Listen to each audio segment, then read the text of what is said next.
All right, so good morning, everyone. Good morning from DC and good afternoon from Morocco. Right? I'm not getting the time zone wrong, I hope. So again, today we're going to continue the conversation about the internationalization of higher education, navigating the intersection of policy, climate advocacy, and social change. We have a range of talks set for today. We've got global perspectives in higher education, and then, of course, discussing some of the academic exchanges in regards to internationalization. We'll hear some words from Brian at iHED University, and then we'll jump right into the first panel. So, Brian. Hi, everybody. It's a pleasure to have you, and I'm really happy to have, I think, a few people who were here in person yesterday in the talk, and then several people who were not here, or here virtually. So it's really nice to have you. Yesterday, we had a great start to the conference. We had many interesting panels. Many of them focused on the Moroccan context, which has been really interesting for me. Just like Aisha, I live in Morocco. I work at Al Ahly University as the director of the international office here, and I am happy to be part of this conference. I really thank Aisha and Fatem Zahra and the rest of the organizing team for really having done so much to make the conference a success. The work that you all did to make the call go out and the different proposals and everything to come in was really exemplary, and I just have enjoyed this so much.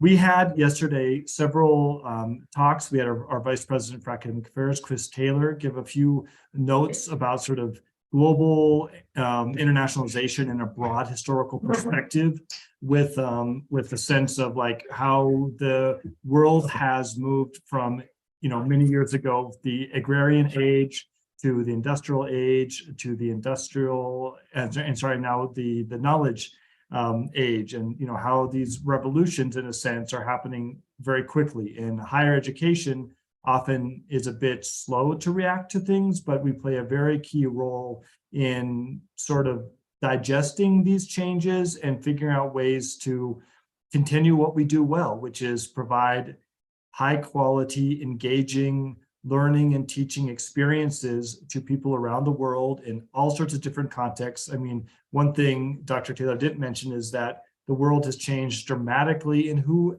gets education. 150 years ago, people got education if you were more or less part of the elite, and maybe you learned to read the Bible or other types of religious texts.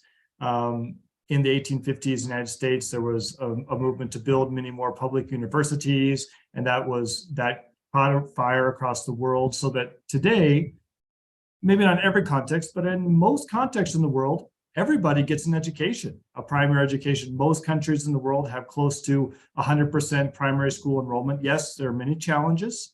Here in Morocco, we are close to that, and it's remarkable.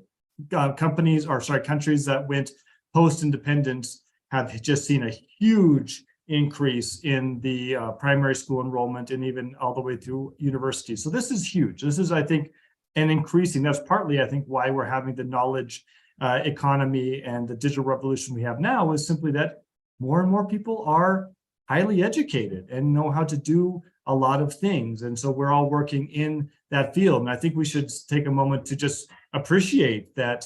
I'm a kid, I grew up on a farm in Montana, and, 100 years ago, I probably would have been a farmer in Montana, but because of the way the world has changed, I was able to travel and work and live abroad and learn languages and have a PhD and many things. I think we all can look at our parents and grandparents and see how far and how many opportunities we have had. So higher education and the globalization thereof is honestly a miracle in a way of human organization and human collaboration. So it's really fun to be part of it. It doesn't mean that it's without challenge or without any difficulties. We live in an age, and we'll watch a video here in a second of Dr. Banchaf, the VP of Global Engagement at Georgetown, who kind of sets the stage for some of the challenges that we are facing today. There's a lot of work to be done, but I think it's important for us to keep in mind the long history. We also had a good talk from Darla Deerdorf, about how intercultural communication is more important than ever to create a world of peace and collaboration. And she mentioned, Martin Luther King's quote, "We must learn together to live as friends or perish as fools." And I think that's still at the heart of what we're trying to do. I gave a couple things yesterday to talk about place and power. As people move around the world, they have to find their place, and if they don't, they go to different institutions and they can't find a place to feel comfortable as a scholar, as a student, they will be marginalized. And we are dealing in a world with increasing and challenging situations around marginalization. And that connects to power. People around the world are not sharing power equitably or equally. It's a long, long history. It's a little bit better now, but we still have lots of work to do in especially our higher education institutions when we look around the room to ensure that the people that are in power or sharing power are representative of the people they're serving, and so on. So there's a lot of things to work on. And many of the panels yesterday talked about that in this very specific way. How was the experience of sub-Saharan African migrants in Morocco? How about Americans studying in Morocco and other things? So I'm going to share Dr. Banshaw's video right now. It's about 7 minutes long, and that will be a good way to frame the conversation for us. Can you all see this video? Everybody hear and see that okay? Yes, we can. Okay, very good. Here we go. But the voice is not heard. Okay. Yeah, we can see, but we cannot hear what he's saying. Hold on. Let me see here. I see something here. Aisha, maybe do you want to try? Can you play it? Do you have the link to that? All right, let me try.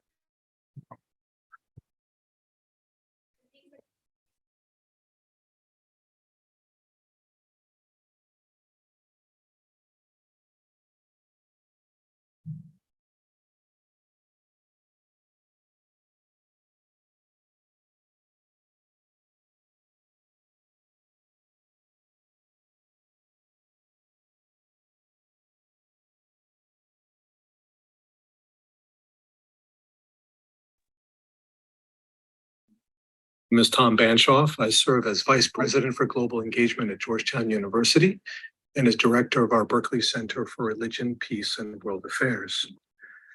I want to echo the organizers in welcoming you to this dynamic conference on the internationalization of higher education, a vitally important topic for our global era. Your gathering grows out of a wonderful collaboration between the Center for Social Justice Research, Teaching, and Service at Georgetown and Al Akwayan University in Morocco. I especially want to thank my colleagues Andrea Whistler and Aisha Adoui and the organizing committee for the opportunity to share a few words. Now, over the course of the conference, you'll be tackling a host of critical challenges, ranging from student mobility to technological transformation and the internationalization of the curriculum. You'll be doing so both as analysts and as practitioners, as participant observers, immersed in the world of higher education and determined to adapt and improve it for our age. So what are the challenges we face at our colleges and universities? All kinds, of course. Well, there are administrative challenges, how to do more, how to further the education and research missions at our institutions of higher learning in the face of tremendous demand and limited resources. We also face challenges of equity and justice, how to ensure broad access to our institutions to provide for a wide variety of diverse voices and experiences, and to overcome all forms of unjust discrimination based on gender, race, ethnicity, or any other category. And of course, we face political challenges, how to situate our work within a broader social and political context, how to serve the wider common good through the students we educate and the knowledge we produce. Think, for example, of daunting problems of economic and social development, of climate change the world over, among all the key themes you'll be exploring together. As you grapple with these challenges, you'll be engaging multiple thematic areas and having a truly global conversation, bringing together different perspectives from different parts of the world. You'll be multiplying voices, listening, learning from one another, and that's a great opportunity. What we need now, more than ever, is that truly global conversation about the future of higher education and how we can advance cooperation across our institutions. Now, you may be asking yourself, what's so really new about all that? I mean, after all, the topic of the internationalization of higher education and countless international conferences around that theme have been with us since the 1960s and 1970s. What's new is not the internationalization of higher education in terms of the flows of students, faculty, ideas, and partnerships across borders. What's new, I think, is our current context, our emerging context, in many different ways, of course. But let me just highlight two. The first is the magnitude of the global threats facing us, from climate change and war to democratic crisis. And as the COVID-19 pandemic still lingers, the threat of even more pandemics in our future. We need to educate students to grapple with these and other challenges, to prepare them as professionals and as citizens, citizens of their countries and global citizens, capable of communicating and cooperating effectively across borders. It's more urgent than ever that our faculty and researchers across disciplines forge connections and build knowledge across national lines for the global common good. The imperative of deeper internationalization, of greater connectivity across our institutions of higher learning, maps today, more than ever, onto the transnational nature of the challenges we face. Second, and perhaps not as important, but also important in comparison with global threats, certainly less remarked upon, is what I would call a shift in the global balance of power. The United States, long a predominant force in world affairs, now finds itself confronted with new rivals as populations shift and the diffusion of technology creates a less unequal playing field than in the past. In a multipolar world, no country can any longer aspire to impose its will. We need a more inclusive conversation to multiply the voices around the common challenges we all face, to resist together the national, ideological, and political forces pulling us apart, and to maintain a rich transnational dialogue about our shared interests, about what we have in common and how we can move forward together. Universities and the higher education sector in general are the place for such conversations. No other kind of institution, I would argue, no other kind of institution in our world can serve as a forum for the free exchange of ideas in the service of our shared humanity, certainly not as effectively as our colleges and universities. Our core business, we should remind ourselves, is not just research and teaching. Well, that may be the core, but in addition to that, we have a calling to dialogue. Dialogue within and across our institutions and with our wider local, national, and global societies. Again, now more than ever. Which brings me back to your conference. With your paper presentations and with your discussions and debates, you'll be participating in that effort to develop a more conversation about our shared human future, to bring together different points of view and to forge a more inclusive debate about the direction of higher education and its positive potential as a force for good in the world. I wish you all the best in this critically important work, and I thank you for the opportunity to share these reflections with you.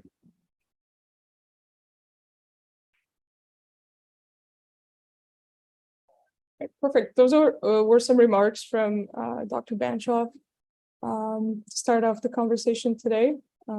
Let's go ahead and jump in right to the first presentation, which is going to be delivered by Ms. Radashit on the impact of COVID-19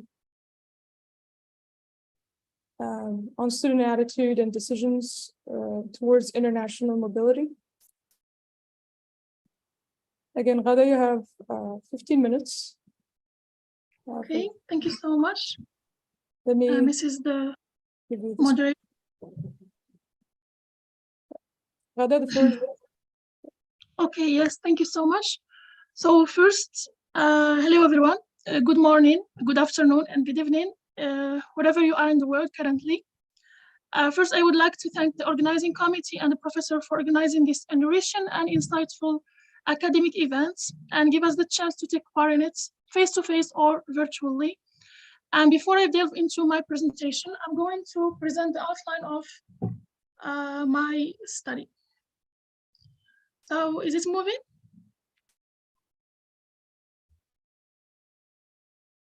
Okay.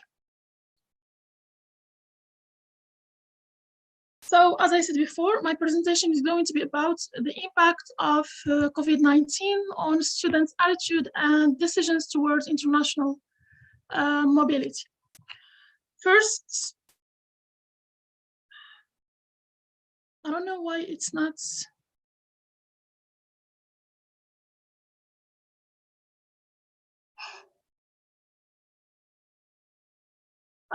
Okay, so my outline is the following. First, I will introduce a general introduction.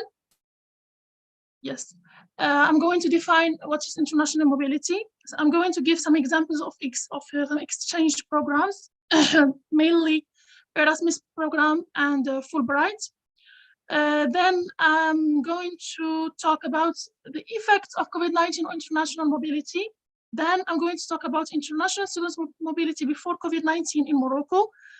I'm going to talk about my methodology, the methodology I used to investigate this study. And I'm going to present my findings and analysis.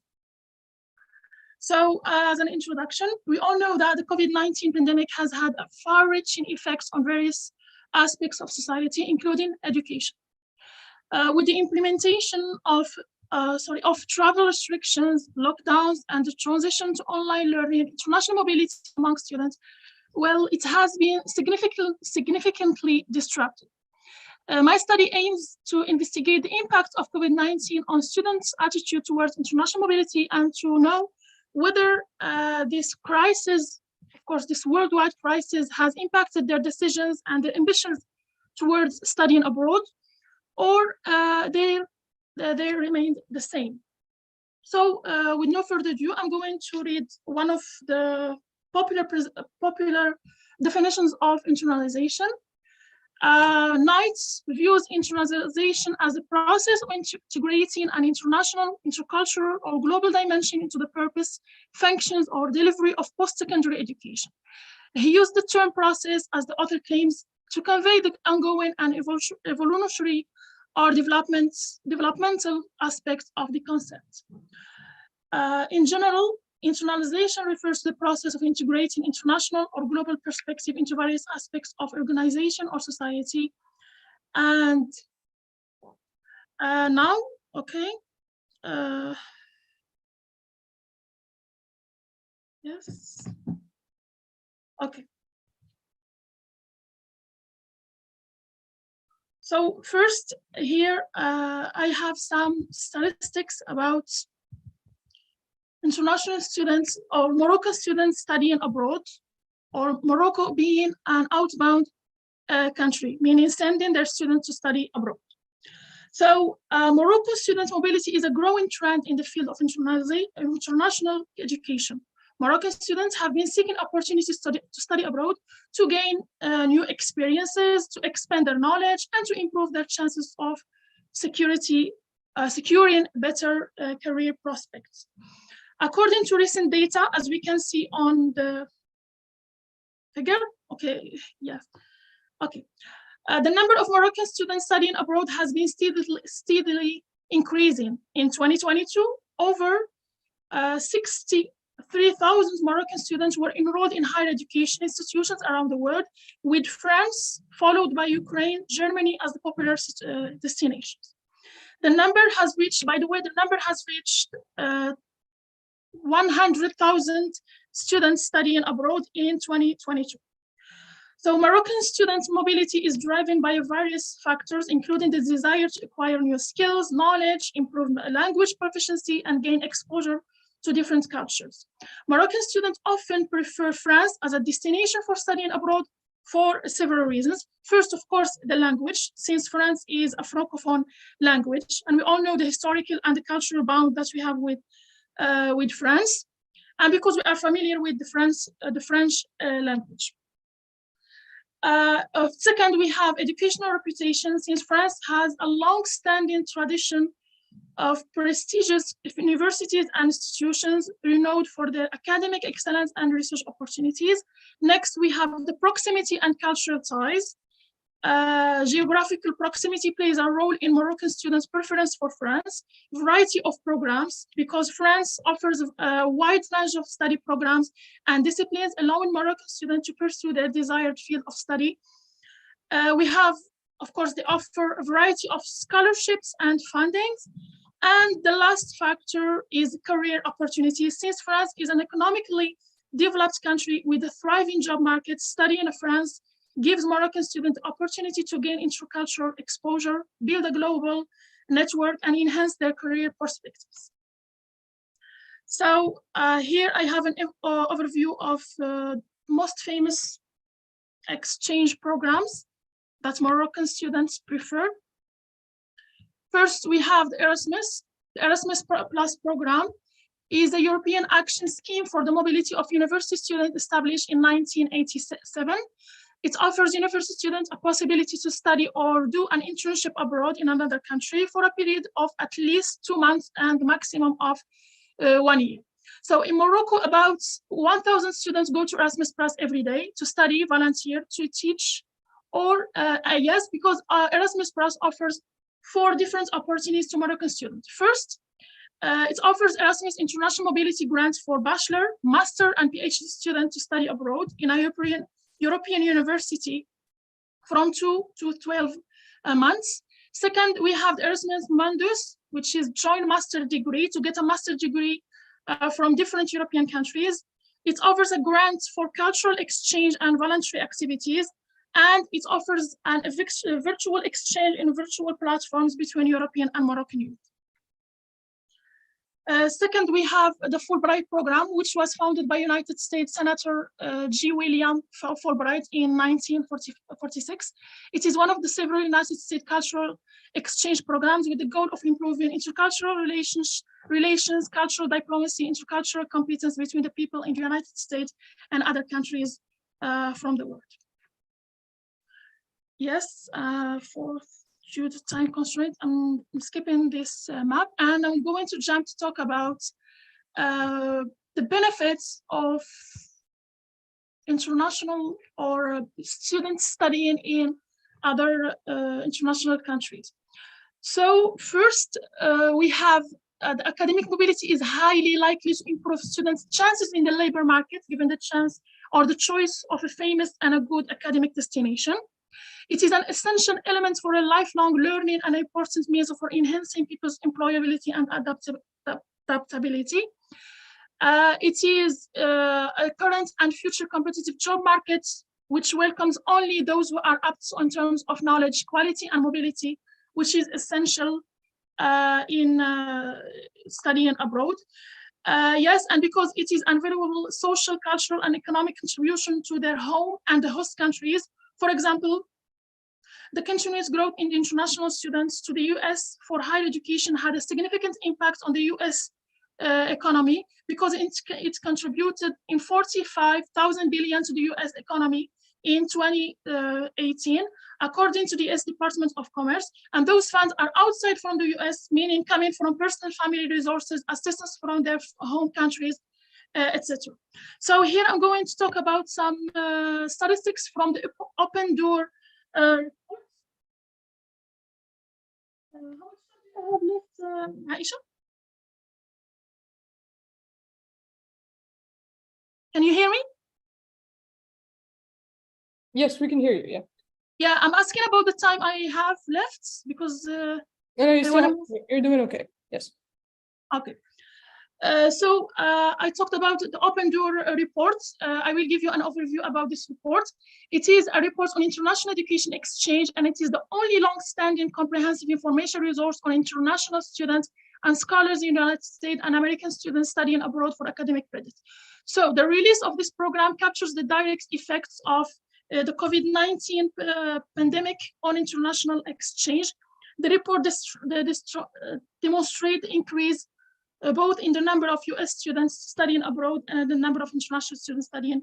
And I'm going to go back to this when I'm talking about the effects of COVID-19 on students' international mobility.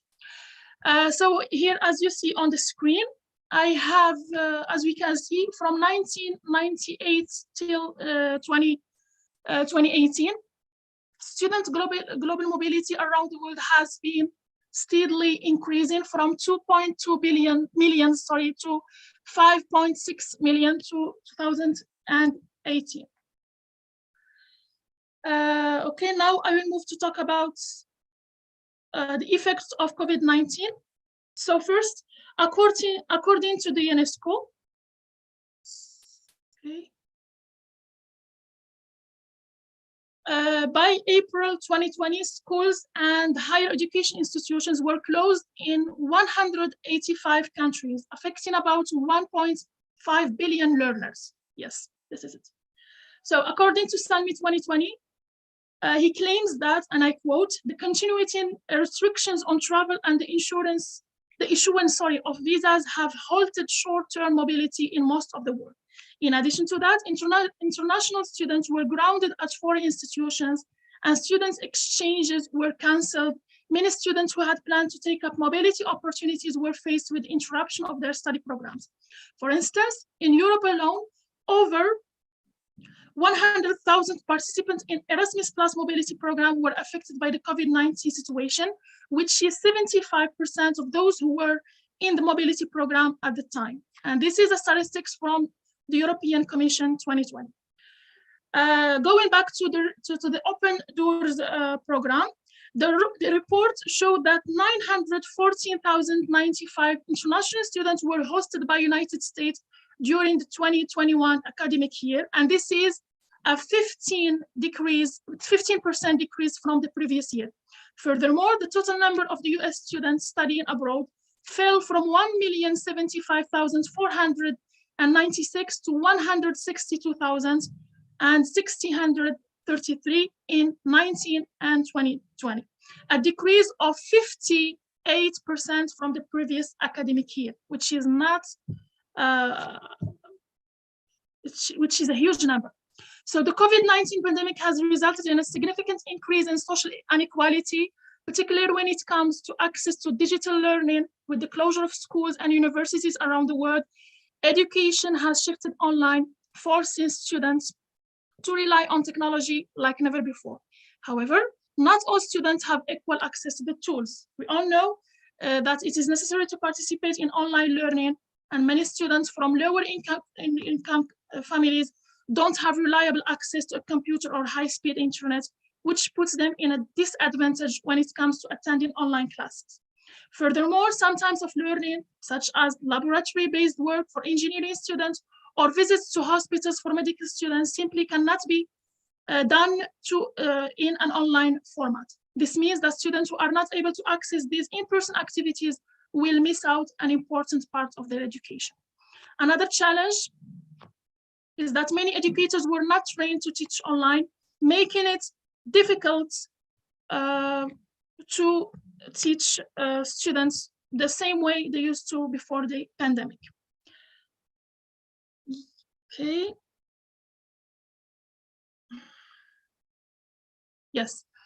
So international organizations such as United Nations Educational, Scientific, and research teams such as the Institute of International Education have had conducted various investigations on the flow of international students after the pandemic.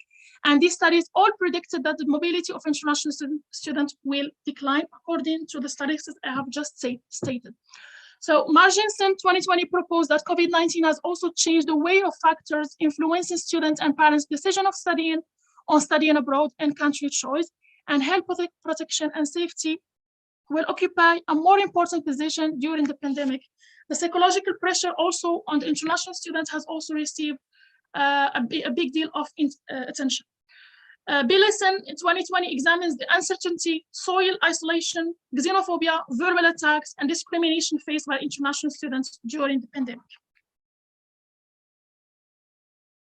Okay, so here I'm going to talk about Morocco as an inbound country, or Morocco as a receiving country. And it's worth saying that Morocco is the favorite and the first destination for African students, especially sub-Saharan students.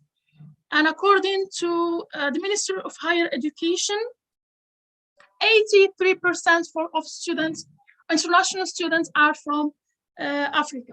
So here I have a comparison.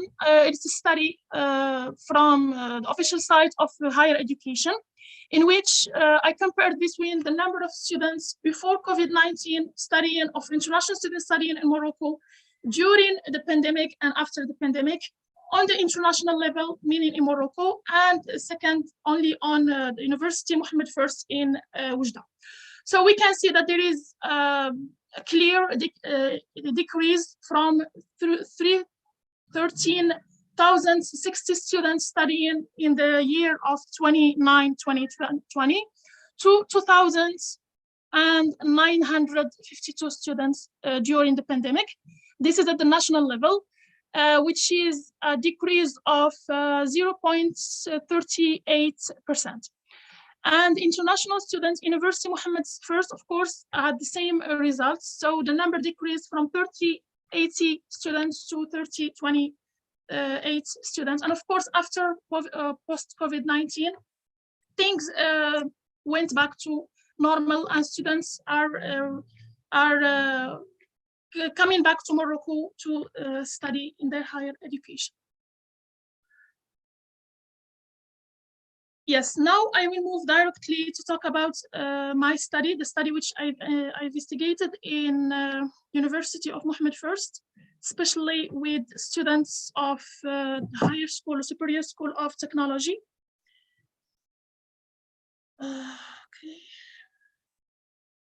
Okay, so I used, sometimes it doesn't move, sometimes it moves so fast. So I used the quantitative approach. I delivered a questionnaire to students of the High School of Technology in Oujda from different levels, first year, second year, and third year students. 349 students responded to this questionnaire. 70 are third year students, 70%, and 20% are second year, 10% are first year students.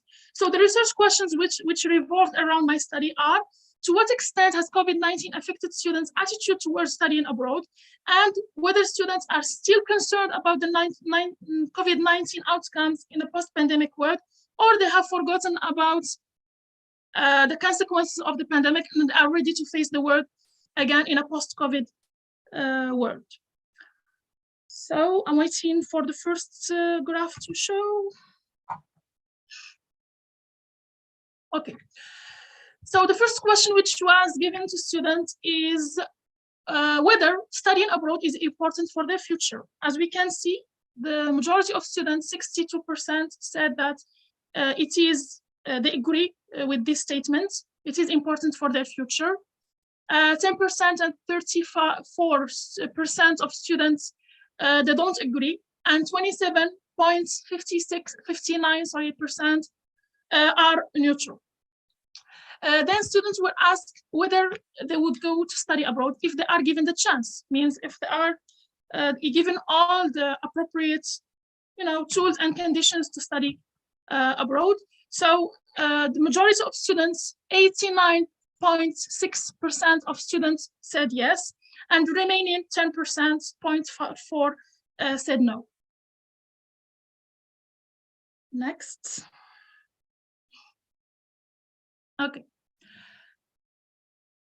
Okay, so students were asked about their decision toward, or their attitude towards international mobility after the pandemic. 69% of students are still thinking of studying abroad. 7% they have decided to study alone. 2% of the respondents changed their destination. For example, they were aiming to study in a certain country, and after the pandemic, they changed destination for several reasons. 3.45% canceled their plans, and 17.24 students, they put off their plans for next times, and 2% gave other reasons or other responses. Okay. So I'm trying to move directly to the findings, if this thing moves. Okay. So students were asked about factors that contribute to elevating their concern about studying abroad post-pandemic. And of course, they were asked to rank the following factors. The first factor is robust health and safety measures in the host country. Next, financial assistance and scholarship opportunities, clear communication and support from the education institution, flexible program options in case of a future disruption. So I will move directly to talk about my findings. First, we have disrupted plans and ambitions. Many students expressed disappointment and frustration as their plans for international mobility, such as study abroad program or internship, were cancelled or postponed due to the pandemic. This disruption had a significant impact on their attitude towards international mobility. The shift towards local opportunities, the limitations imposed by the pandemic prompt students to explore local opportunities and rethink the value of international experiences. Some students reported developing a stronger appreciation of for their local academic institutions and communities. Health and safety concerns, the fear of contracting COVID-19 and the uncertainty surrounding travel restrictions were major factors influencing students' attitude towards international mobility. Health and safety concerns became more prominent, with students prioritizing their well-being and the well-being of their families over the desire for international experience. This led to increased caution and reluctance to pursue international mobility options. Adaptation to virtual learning, the shift to online learning during the pandemic resulted in mixed experiences among students. While some students found the virtual platform to be effective for academic purposes, others felt that the lack of face-to-face interaction and cross-cultural experiences diminished the value of international mobility. This perception influenced their attitude towards future international opportunities, resilience, and future aspiration. Despite the challenges brought by the pandemic, a significant number of students expressed resilience and continued interest in international mobility. They viewed this disruption as temporary and believed that the world would eventually recover. Such students remained committed to their aspiration and expressed a desire to resume their plans for international experience. So to conclude, the findings of this study highlight the complex impacts of COVID-19 on students' attitude toward international mobility. The disruption caused by the pandemic has led to a reassessment of and a shift towards local opportunities, increased health and safety concerns, adaptation to virtual learning, and varying levels of resilience among students. These findings have implications for educational institutions, policymakers, and international mobility programs as they seek to address the evolving needs and expectations of the concerned students. So because I don't have enough time, I'm going to skip the recommendation part, and thank you so much for your attention. Perfect. Thank you so much, Ghada. Thank you, Aisha. Right now, I'm going to move the floor to Mr. Sahari, who will talk about, or his talk is entitled, Analyzing the Deterioration of Academic Research Publication Standards in India, a call for ethical leadership in higher education with a focus on international higher education. Yes, I'm audible, ma'am. Give me 1 second to give you the control over the screen. Yep, you're good to go. Okay, ma'am. Thank you, ma'am. Thank you.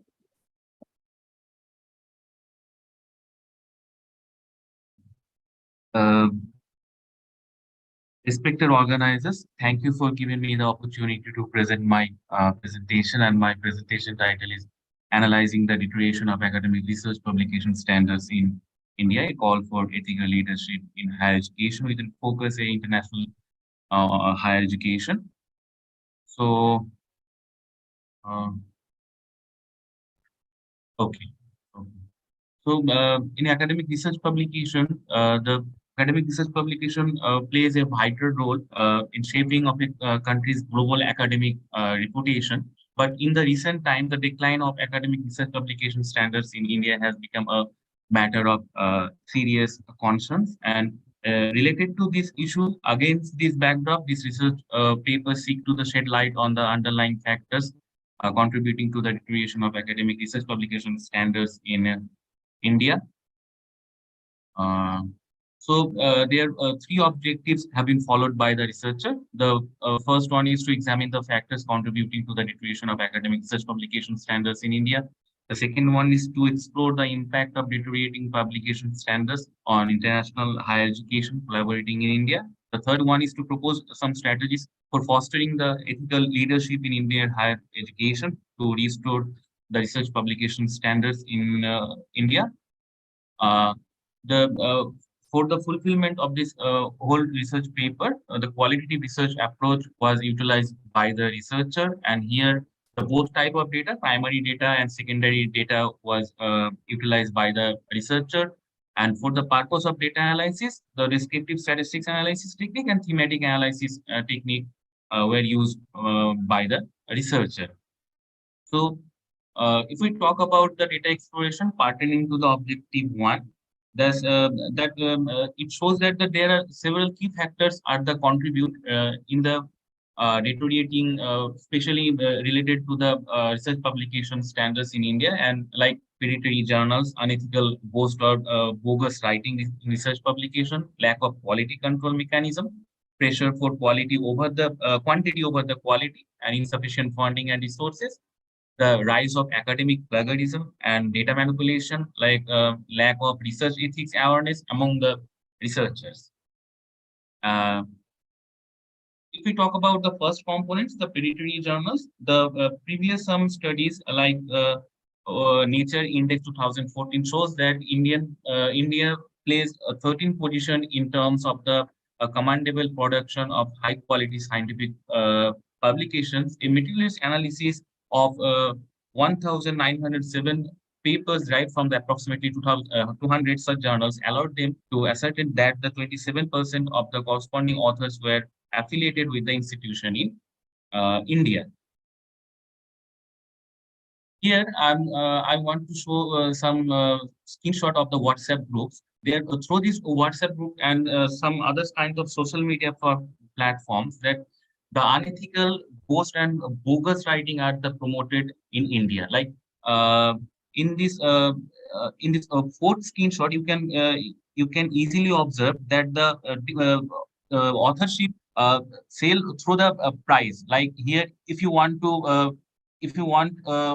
first author, if you want to be a first author of this research publication, then you have to pay this price and that price. So through this kind of Telegram group, WhatsApp group, or other kind of social media platforms, the unethical ghost and bogus writing is promoted in India.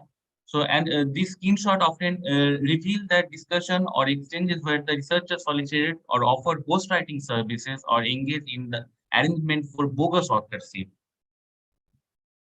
We talk about the third components or the third key factors, the lack of quality control, and the here related to this context, based on a comprehensive review of 200 Indian research studies conducted by the researcher, it is evident that there is a striking absence of ethical consideration, data verification procedure, proof of conducted study, and other critical aspects pertaining to the ethical and empirical validity of the research. And this finding of this review highlighted significant gap in research practices and raised concerns about the overall quality and the readability of research conducted in India.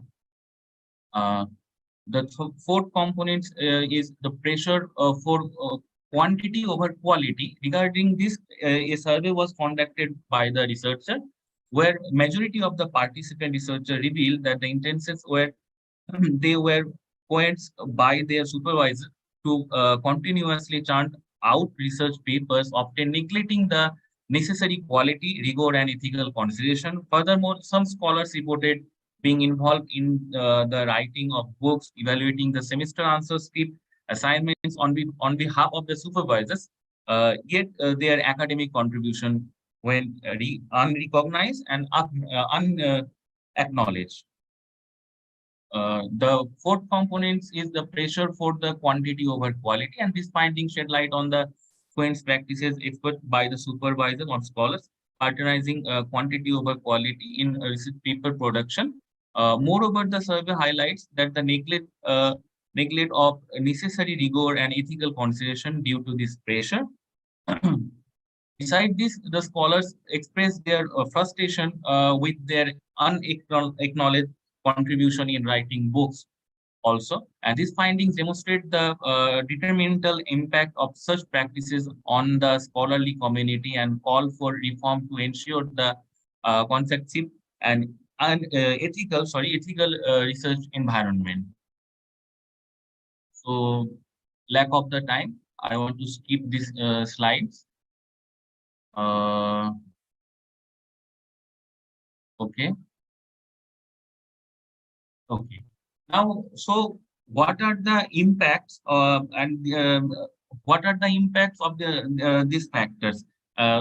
This for the findings of these objectives to reveal that the decline of publication standards in India undermines trust in research outputs, which hampers the international collaboration, doubts about the validity and rigor of Indian research, discourage resource allocation, and hinder fruitful partnerships, and deteriorating publication standard impede the dissemination of knowledge and hinder academic progress. The compromised quality of publications limits the transfer of advancements, discoveries, and innovations across borders, hindering the growth of international collaborations. And the findings of this if we talk about the findings of the objectives 3, here researcher suggests some strategies to decline this kind of a serious issue. Here, researcher suggests some kind of initiative like promote research ethics education, strengthen institutional research ethics, encourage responsible mentoring, create awareness program, and strengthen peer review processes. So now I'm going to finish my presentation. And this research study focuses on academic research publication standards in India and the need for ethical leadership. The factor contributing to the decline in standard include pressure to publish, inadequate funding, lack of training and mentorship, and a weak resolution. To address these issues, comprehensive strategies are recommended by the researcher, including promoting ethical leadership, improving funding and infrastructure, enhancing training and mentorship, and strengthening resolution. The study findings have important implications for policymakers, researchers, and educators, informing efforts to improve the publication standards in India. And developing a research code of ethics, providing training and mentorship, and aligning with the international standards are crucial steps. Collaborating among the stakeholders is essential to promote ethical leadership and elevate publication standards in India. Here are some of the references. Those are followed by the researcher for this study. And thank you for giving me the opportunity to present my presentation. Thank you, ma'am. Thank you, sir. Thank you, everyone, for their valuable cooperation. Thank you.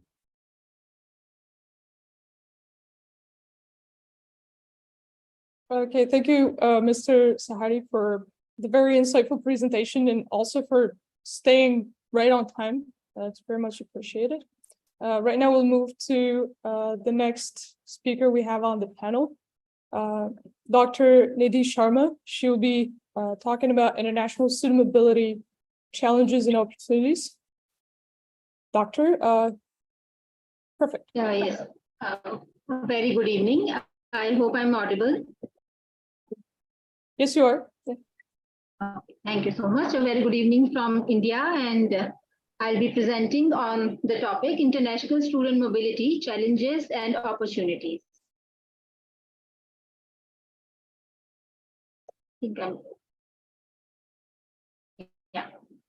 So millions of students cross borders to fulfill and achieve their goals and to get desired knowledge in the field of their interest through higher education.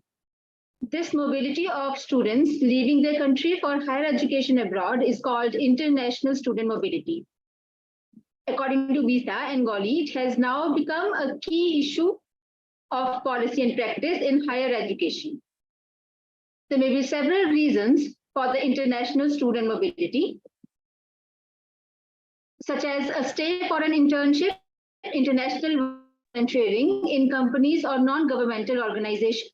Another reason can be the absence of one's desired programs in one's own country. The other motivations are lack of availability for studies academics, the perception that education abroad is of higher quality, and political and economic problems linked to the country of origin. International student mobility is a fast-growing phenomenon and has a powerful impact on the education sector. Student mobility also, which affects the education sector.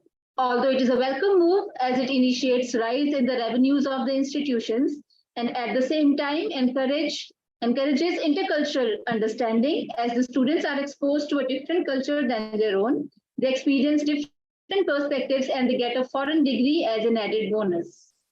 In other words, influx of international students' mobility opens the doors of opportunities for the students as well as the host institutions.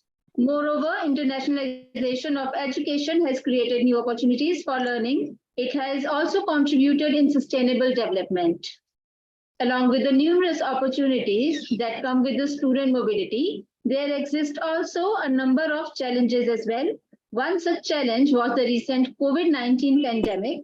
Another challenge comes in the form of transfer of students, expense in relation with the accommodation, paying the tuition fee, travel expense come as a big barrier. Through our paper, we wish to reflect on the challenges and the opportunities that are there in international student mobility, along with reflecting on the possibilities for greater sustainability in international student mobility. We also wish to highlight the effects of international student mobility, both at personal and institutional level. What is student mobility?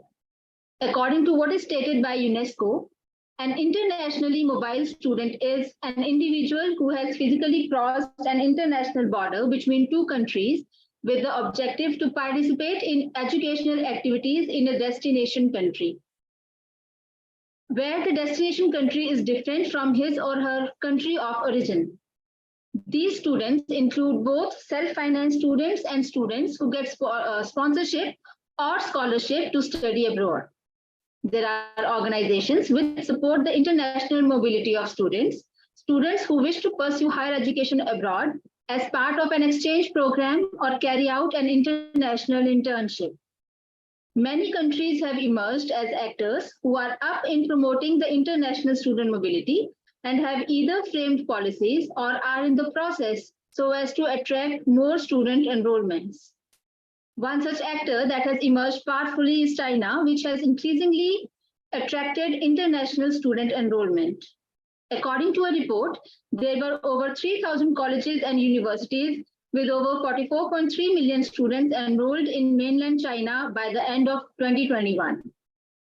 India is also seen as an emerging destination for international students. According to a report, during the academic year 2019-20, 49.348 students from 168 countries chose India as their destination country. There was a rise of 8% in the students registered in France.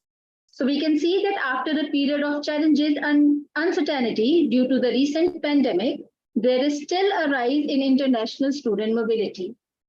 If we talk about the advantages and opportunities, may we please move to the next slide? Thank you. Over the years, a rise in the number of student mobility can be seen within the higher education establishments. International experience always adds up in the professional integration. It also adds up in the skills and behavior of students. Funding at the regional and national level has been initiated by many agencies with an idea to promote internationalization programs. One of the biggest and most important advantages of international mobility is that it allows students to develop skills that are highly valued in the professional world, which include opening on the world, flexibility, getting to know the importance of collaborative work, development of quality know-how, and interculturality. Although multiple solutions have also been offered by countries for students wishing to access an international education without leaving their country, these solutions, first and foremost, come in the form of massive online courses. These courses offer easy access to education. One of the steps taken towards encouraging international student mobility are the strategies adopted by many countries, which include credit transfer, joint degree programs, and educational quality assurance.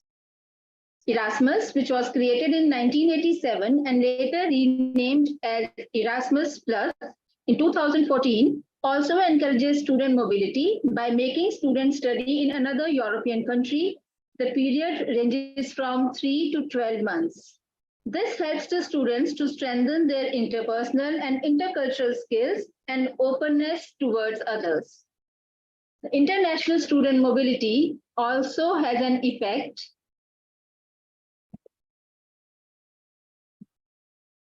A rise in international student mobility has attracted a lot of research, not only with a focus on advantages that it offers, but also its effects. The impact of international student mobility can be studied under the academic and professional perspective. It is important to highlight the causes and effects of international student mobility to understand, not only to understand its importance, but also to make an effort to increase the enrollments. It has been observed that student mobility has a positive effect on employability. Students get better opportunity to work if they have an international degree. More international student enrollments also strengthens international relations, as stated by Clark, to promote the idea of recruiting international students for quality and quantity of higher education, as well as international relations. Many government agencies are working upon it actively. With the opportunities, there also comes the challenges.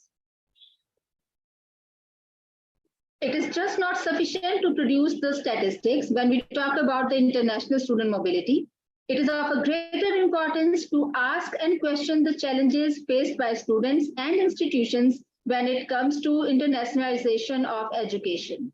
In order to increase student mobility, the courses must be brought into line and exchanges must be made with an aim to facilitate the recognition of diplomas.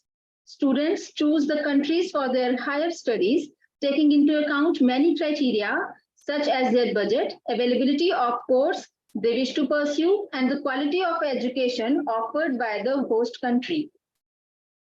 There is no doubt that the students who leave their country to go to another country also face challenges. First and foremost, as we have mentioned earlier, are the financial constraints. Higher education institutions pay more attention to their basic concerns and not towards the family background. Academic support as well as policy must be fairly framed, keeping in view the interest of the international students, as stated by Marginson. They must not allow the prevalent othering of international students. Another challenge comes in the form of student enrollment. There are some courses for which female student enrollment is less, such as STEM programs, and the higher education institutions must consider increasing female enrollment in such courses, as said by Bhandari. We wish to conclude. In today's times of globalization, people move out of their country for various reasons. Some move out for professional reasons, while others may move out for educational purpose. As per the report of UNESCO 2017, there was an increase in the number of international students from 2.7 million in 2005 to 4.6 million in 2017. International mobility comes with both benefits as well as challenges. This resulted from the efforts made by higher educational institutions to mark an increase in the enrollment. There is a better and greater fluidity of goods and people between the nations due to globalization. For a better and bright future, many students prefer to move to other countries to be able to follow the programs they wish to. This is greatly favored by increased modes of transport, flexible curricula, fair and transparent policies and scholarships.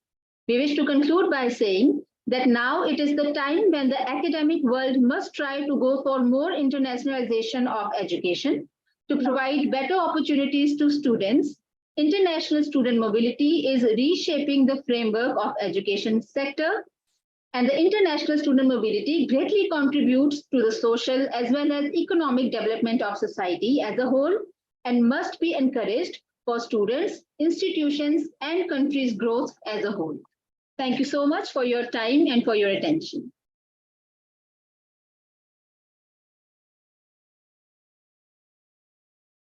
Perfect. Thank you so much, Dr. Sharma, for your insightful presentation, for also staying right on schedule. Thank you so much.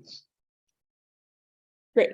Right now, let's try to open the floor for some questions. We have some questions here in the comment section.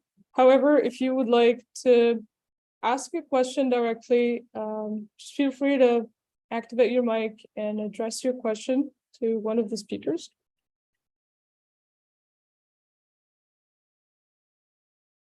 We have a question here in the comments section for Mrs. Ghada.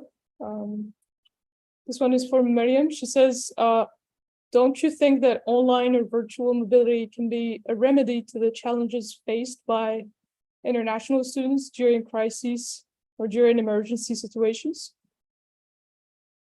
Yes, absolutely. I do think that because, as I said, virtual mobility and online mobility enables institutions and universities to continue their studies remotely, ensuring that there is a minimal of disruption to their education. Additionally, we can say that it enhances safety by eliminating the needs to travel and allows for, we can say, flexible in terms of time and location, making education more easy and accessible for everybody. I hope she got my answer. Perfect. Thank you very much. So if Mariam Thank you, Aisha. to follow up on that, you feel free to do so. Great. So if any of the speakers would like to give any final remarks or feedback before we move on to the next panel, that'd be great.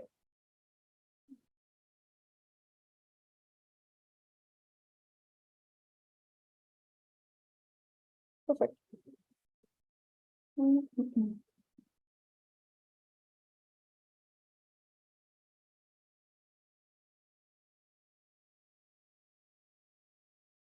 See another question for Dr. Sharma. What can you say about the issue of degree credit recognition in the context of students' international mobility? It's very interesting. Thank you for your question. I think that even India is working on it, as now we have a national education policy where we are planning to, go for the credit recognition and credit transfer. It will be possible to pursue the higher education from any part of the world. And this will give access to many students to pursue the education internationally, even without going to the country itself. I hope I was able to answer your question. Thank you very much. Great. That's Thank awesome. you.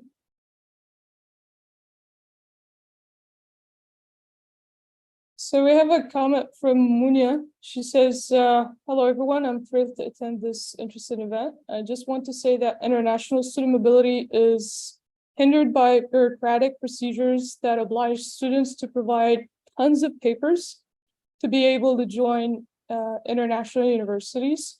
Do decision makers have any creative solutions to solve this problem? So I think this one is addressed to all the panelists. So if anybody wants to jump in to comment on this question, please feel free.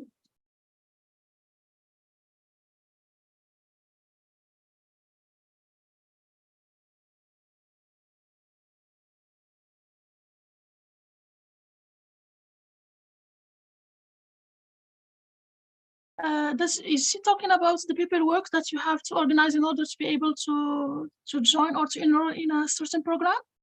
Yes, exactly. Yeah. And I think the answer to this problem is to do it virtually. I think papers or a ton of papers are not necessary now in the time of technology, and especially, you know, with the advancements of the technology and virtual education in general, it's not necessary anymore to use paperworks. This is my point of view. If anybody would like to give a different answer. Absolutely. Yeah, actually, that makes a lot of sense. In the age of technology, it's important to digitalize all paperwork. Yeah. But at the same time, it's important to not make the paperwork too much, because I Yeah. see there are some programs that have Mhm. interestingly unnecessary documents. Yes. Requested. So those could be dropped. And it becomes a burden on students' shoulders. So they decide, so I'm not going to enroll in this program anymore because Exactly. maybe they don't have time or they don't have the desire to collect all the papers, the needed papers to enroll in a certain program. Yeah. It can be easily solved just through technology, which is already giving us all the options. Absolutely. Totally agree. Yeah. Does anyone else have any comment on that? I see a comment from Reem. She says, I think this is multifaceted and requires collaboration, flexibility, and proactive measures from all stakeholders involved to ensure successful study abroad experiences. And I love, this is a very diplomatic answer. I like that. Very straightforward. It's very cool. All right, great. So I think we can go ahead and move to the next panel. If you guys have any more questions, please feel free to drop them in the comment section, or feel free to send a direct message to one of the presenters through Zoom. Then again, if you would like to receive, for instance, emails to contact any of the presenters, or if you would like access to some of the research that we've been sharing throughout the conference, please do feel free to shoot us an email, and then we'll put you in touch with whomever you would like to continue the conversation with.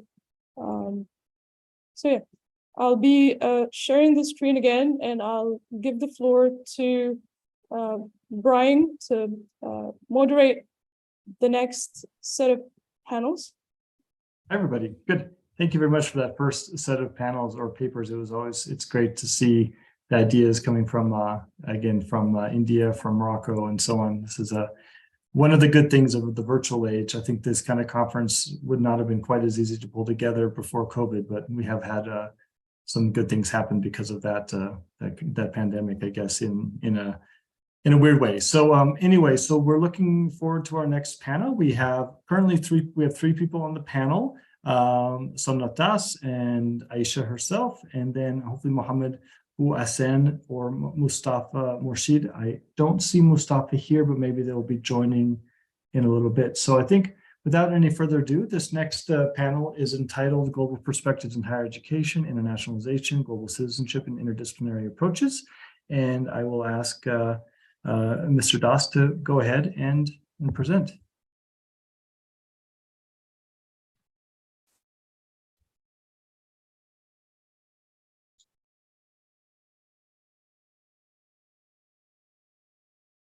Either Somnath, I see that you're with us. Are you able to talk? He was here, but then did he go away? Did he see him?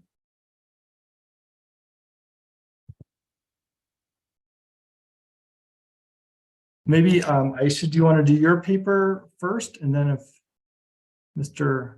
Somnath, Yeah, absolutely. okay, Yeah. wait, Somnath is back, it looks like. He is? I see him on the list. Somnath says connecting to audio. Let's see if we can get him. So internet can be a funny thing. Yeah, that's right. Oh, Looks like he got dropped again. All right, Aisha, why don't you go ahead and do your paper, Yeah, and then absolutely. we'll see if I'll he let jumps you in. So Yeah. go ahead. Sounds Do you need good. anything from me, or you're in full control of the Yeah, I have full presentation? control. Yeah, All right, go ahead. straight to my talk. So I'll be here presenting on behalf of my team. That's me, of course, Rawat Tarmim, a colleague at Mohammed First University, and also Dr. Rashida Gambour and Dr. Umar Saiti. The presentation is on the role of international higher education in promoting global citizenship.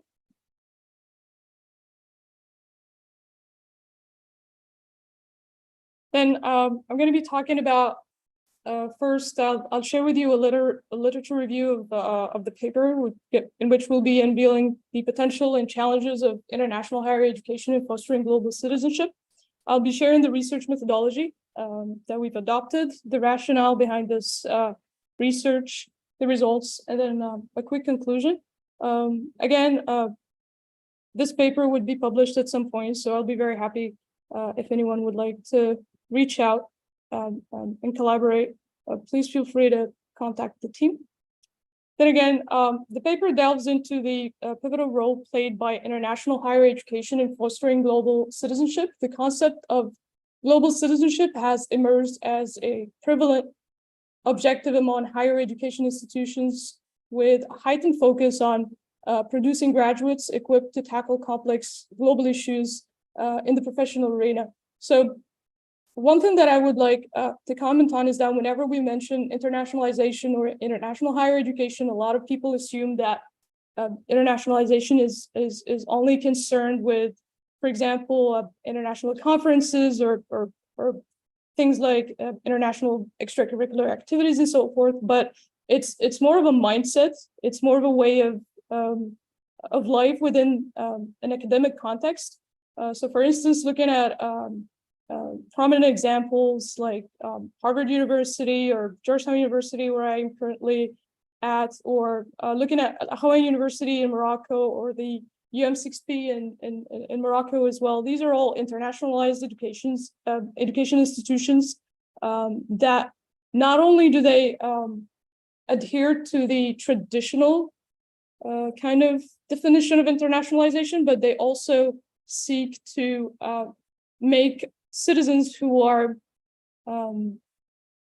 have like a global mindset and who are aware of their global surrounding. We are now moving more like we're moving away from what is local or national into what is global. So internationalization is more about that as well. The findings in this research highlight the importance of developing curriculum and pedagogical approaches that foster intercultural competence, critical thinking, and social responsibility. The paper concludes by highlighting the significance of global citizenship education in today's interconnected world and the role of higher education institutions in empowering students to become citizens of the world. So in the literature review, we have highlighted some important key points. For instance, internationalization of higher education plays a crucial role in developing learning methodologies and teaching approaches. It shapes students' minds, it hones their skills, critical thinking skills, soft skills, etc., and engages them in social matters. So one thing that, if you have not noticed, that in Morocco, there is a trend of soft skills and social entrepreneurship going about at universities, vocational training, high schools. So this is more of the ministry's kind of way to internationalize the mindset within Moroccan institutions. Again, it might not look like a big change. However, it's really making a big difference into the way in which students think and the way they operate within the academic context and the way in which they see the world, as it's becoming much more global and much more internationalized. Then again, iHED also helps socialization of youth, developing their values, attitudes, and behaviors. Let me just move a couple of things. Yeah. Then again, citizenship education in a globalized world requires acknowledging and utilizing differences in an active and productive manner. So again, maybe before the internet became a thing, and before even television became a thing at some point in the 80s, people were always afraid of differences. They were always afraid of the other. But it's quite interesting that in 2023, the times in which we live today, people are becoming much more interested in differences and much more invested into making difference a more positive thing than it is like a negative thing. We are moving more towards tolerance and towards a generation of youth that this is not scared of difference, but rather accepts it and see it as a positive thing. And that is again one of the things that internationalization is concerned with. It's utilizing global differences, whether it's culture, religion, or things of this sort, to make the world a better place and not really like a place of conflict. So according to Laker 2000 et al. 2015, they said that as globalization continues to blur individual, institutional, and national boundaries, there are calls from and to multiple sectors to articulate productive methods for achieving the ideals of democracy and social cohesion. Institutions within the education sector are all subject to these expectations. So now we're not expecting, for example, somebody in the undergraduate level at the university to only know what the curriculum is about, but also to be well aware of international events, to have an opinion, to learn more about other cultures and so forth. Then again, in her article, Practical Implementation of Global Citizenship Education, Anna explains that there are many challenges and issues when it comes to the internationalization of higher education and to the use of this latter when it comes to the promotion of global citizenship. She states that universities worldwide need to be aware of the fact that the education systems play a crucial role for students who wish to change to meet the world's new challenges. Again, I do beg to differ with the author in terms of change, because really you do not have to change yourself. You don't have to change your belief system or cultural background or anything. But what you have to change is rather just your worldview to things, and also to just work on your ability to accept difference and to accept people from who are not, or who do not have the same background as you, in a way. Then again, here are some practical methods where higher education can promote global citizenship. So international relations courses should provide general knowledge for current students without distinction of study program. Then again, courses on the global dimension of human life and global citizenship have an important position here too. Again, if you're learning, I don't know, if you're in a math master's, it doesn't mean that you have to only learn math, but there should be like extra courses that you can take that talk about the global dimension to the human life, about international relations, about politics, about things that are important for the everyday person globally. Then again, it's important also that subjects focused on political issues are put into action within curriculums, such as the theory of policy and political science. These have a certain space for the implementation of the global dimension of global citizenship, education, etc. The research methodology that we've employed in the research is a mixed method approach combining qualitative and quantitative method. We have administered surveys. We are in the process of collecting data as we speak. We've finished a number of interviews with international students who are in Erasmus programs, who are in Fulbright programs in the United States. And we have administered surveys to students at Mohammed First University in Morocco, and also at Georgetown University, where I am right now. And we are hoping by the end of next week to be able to kind of analyze the data and have a more, or like a clearer view of what the results of this research should look like. So the data collection An analysis is as follows. So surveys and semi-structured interviews were conducted to collect data from students, faculty members, and key stakeholders using Likert scale questions, multiple choice questions, and open-ended questions to gather qualitative and quantitative insights. There was also propulsive and snowball sampling strategies in order to select participants. In the data analysis, we involved statistical techniques for analyzing survey data, or we are going to involve statistical techniques, including descriptive statistics and inferential statistics, such as correlation analysis. And at some point, if the data is large, we will have to eventually use data to be able to clean up the raw data. So again, the survey questions and interviews were all derived from the literature review, etc.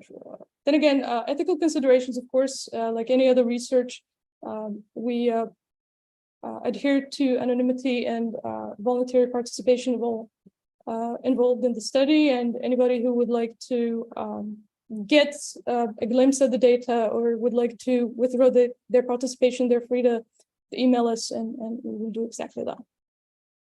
So the rationale behind this research is in order to investigate the role of global higher education, promoting civic engagement and global citizenship, examining pedagogical approaches, learning techniques, and the impact on students' critical thinking abilities, aiming to contribute to effective practices for fostering well-informed global citizenship capable of navigating a globalized world, promoting intercultural dialogue and social justice, and assessing the relationship between higher education, human rights, activism, and citizenship to enable proactive global citizens engaged in positive change. We do hope that our research would be more of an action-based research than it is just a theoretical research.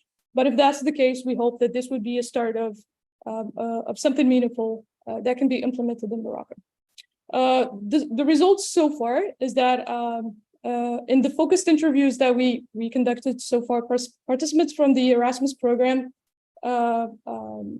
gave like 15 to 10-minute interviews. Some of the results, for instance, for the first question that was asked, how does international higher education contribute to the development of learning methodologies, teaching approaches, and pedagogical techniques that promote global citizenship and civic engagement? This is the answer of one of the interviewees. They said that regarding the first question, participants acknowledge that international higher education plays a vital role in promoting learning methodologies and teaching approaches that foster global citizenship and civic engagement, emphasizing the interconnectedness of the world and the development of cross-cultural competencies. So again, during the interviews, like we always have a participant who would mention global citizenship, civic engagement, or cross-cultural exchange, or just cultural exchange. These are, again, key points that are repeatedly mentioned whenever we mention internationalization and global citizenship. Moving to the second question, what is the impact of the internationalization of higher education on students' competencies, soft skills, and critical thinking abilities in navigating a globalized world? In general, participants agree that the internationalization of higher education positively impacts students' competencies, soft skills, and critical thinking abilities by exposing them again to new cultures, knowledge, and cross-cultural understanding, enabling them to meet global job market requirements. So again, it has to do with social entrepreneurship and social skills, etc. I'm going to have to skip a couple of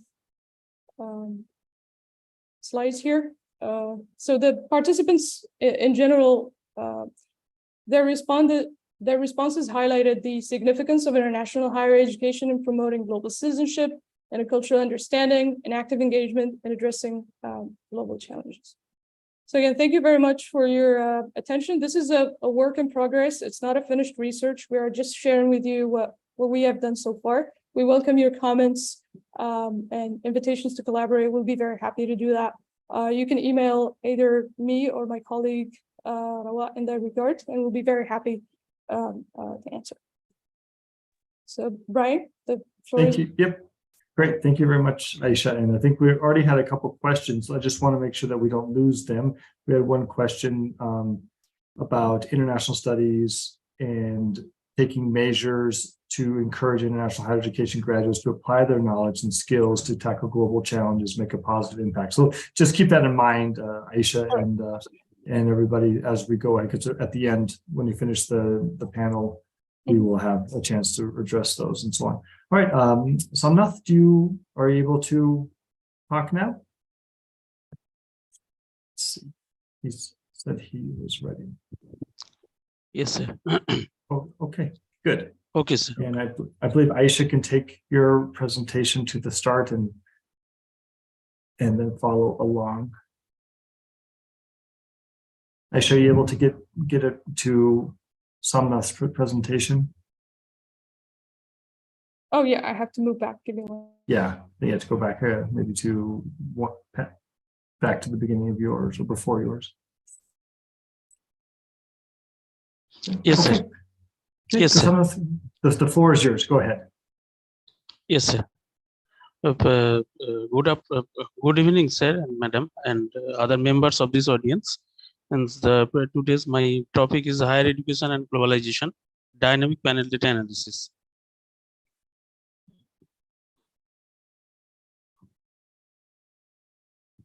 The introduction, the globalization.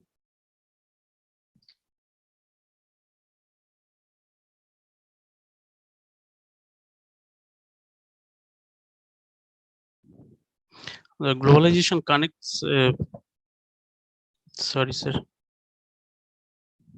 Yeah, Samnath, we are just you jumping out about. Just maybe go as slowly or quickly as you can and speak clearly, and hopefully the connection will be okay.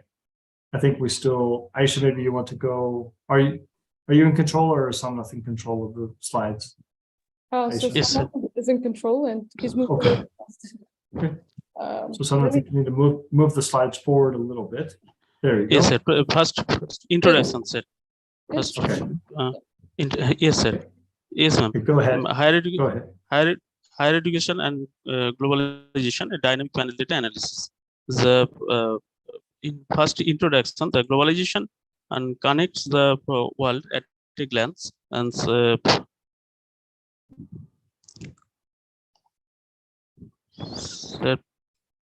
globalization connects the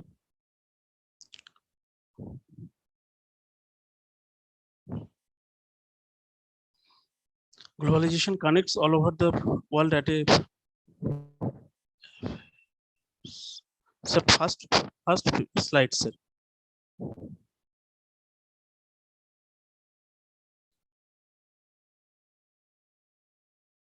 Yeah, I recommend that you just go to the slide you want, and then when you want to move the next, Yes, sir. only Just first place. push one First time. slide, So sir.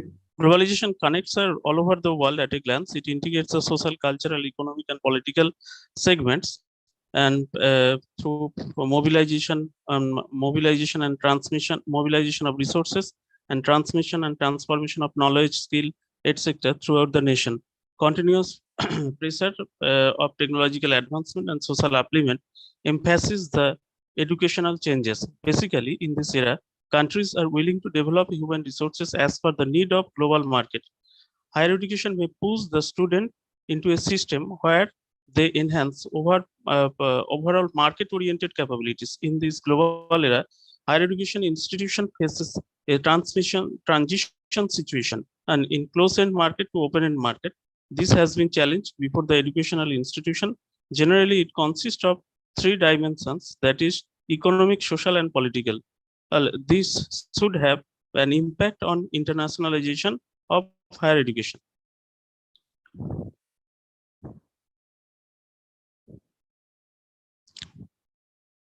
Sir, next.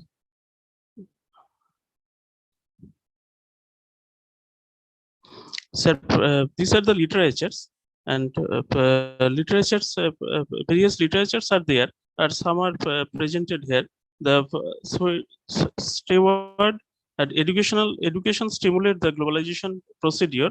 It helps to develop the qualities of human beings through improvement of skill, knowledge, and creative abilities. Typically, He argues the globalization affects the education of low-income group, post-colonial education, etc. John discloses the globalization process integrate all over the nations that easily transfer knowledge and education and through tourism activities. And other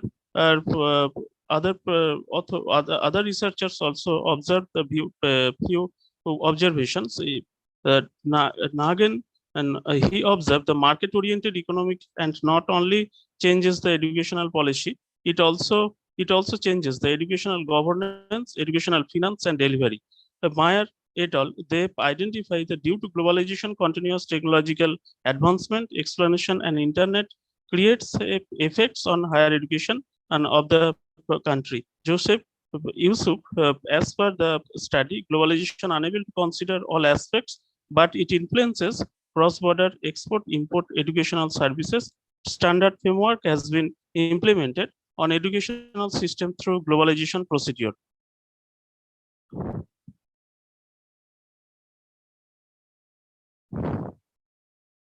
The research gap study relates to globalization and education, highlights the impact of globalization on education as well as education on globalization. Technological development, skill enhancement, post-colonial education, and educational governments all are stimulated by the globalization procedure. But there is no such studies, or there is an unrevealed area, which this unrevealed area is that there is no relationship between the globalization and three dimensions of globalization and internationalization of higher education in Asian countries. This is the research gap which motivated me to do this work. I hope this study adds the value of existing literature. Hypothesis is there is an association between three dimensions of globalization and internationalization of higher education. Data and time period, strongly balanced panel data are used here. The study consists of 24 Asian countries as well as 20 years higher education and three dimensions of globalization related annual data. These data are collected from official website of World Bank database and KOF Swiss Economic Institute. Variables, the dependent variables is higher education and related data, and independent variables are economic, social, and political globalization. Methodology, descriptive statistics has been implemented and diagnostic statistics has been implemented. Test of multicollinearity and heteroscedasticity test. The test static panel data analysis has been applied here. Ordinary least square method, fixed effect method, and random effect method. HEDU, that it indicates the higher education. EGI, that indicates the EGI, SGI, and PGI.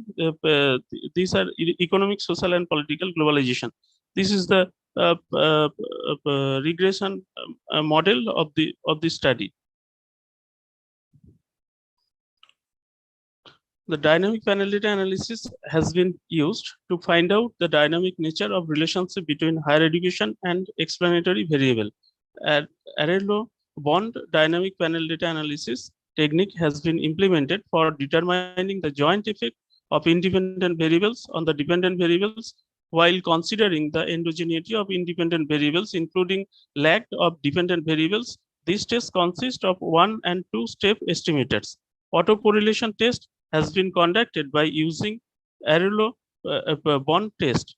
Validity and instrument and over identification of the autocorrelation test has been evaluated by implementing Sargan test 1958.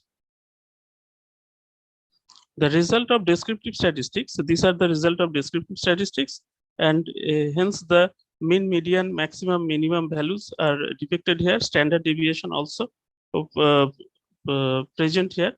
The standard deviation of economic globalization is lower, and covariance is higher. It signifies that the standard that the economic globalization is consistent and nature than other variables. And Jacob-Bera test statistics is the present here. The probability value of Jacob-Bera test statistics are significant. It signifies that all variables are significant, and it signifies that the data are non-normality in nature, non-normal the variables are not normally distributed. Next one is the pairwise correlation matrix. Is the table 2. It deals with the pairwise correlation matrix, X pairwise correlation matrix, and VIF test. The result of correlation matrix X are positive and statistically significant. Among these few are highly correlated. Result of VIF discloses that numerical value is less than 10 and tolerance value is greater than 0.1. It signifies the absence of multicollinearity. And the Bruce-Fagan-Koch-Wieser test is signifies that they are present the homoscedasticity among the variables. It's because the probability value of Bruce-Fagan test result is more than 5%.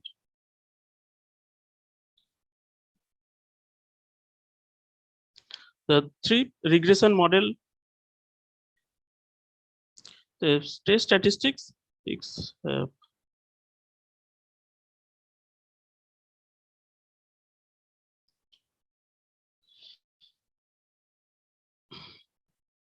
Sorry, sir. Oh, thank you very much, Sanath. No, sir. Actually, the static panel data analysis is these are the dynamic panel data analysis and static panel data. In static panel data analysis model,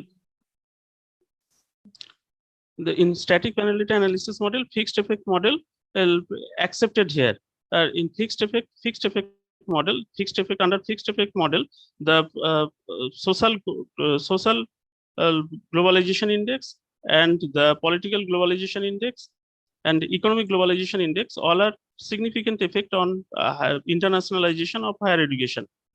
But social globalization and political globalization and have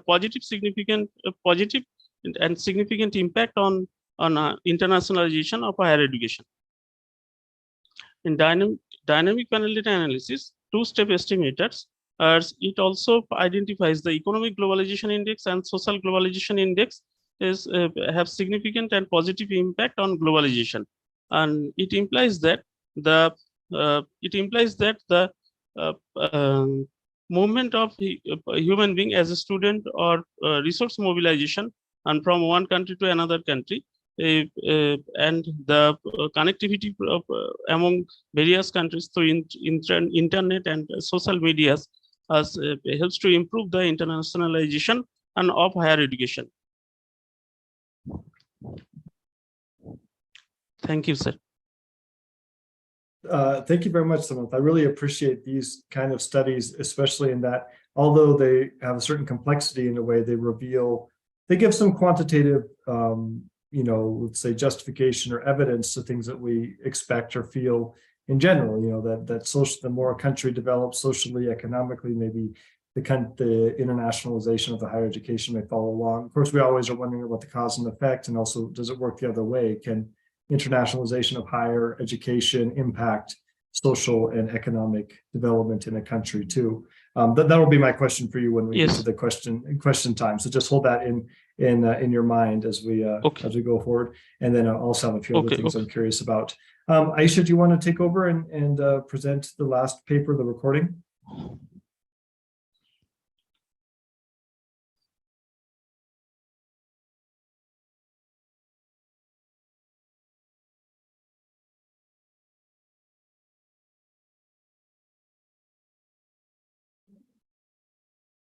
Okay, just 1 second.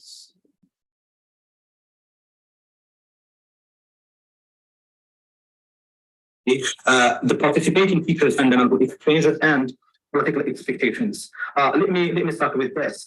The Fulbright exchange experience is really viewed as a data-oriented dilemma in a sense that it really results in fundamental attitudinal behavioral shifts and changes.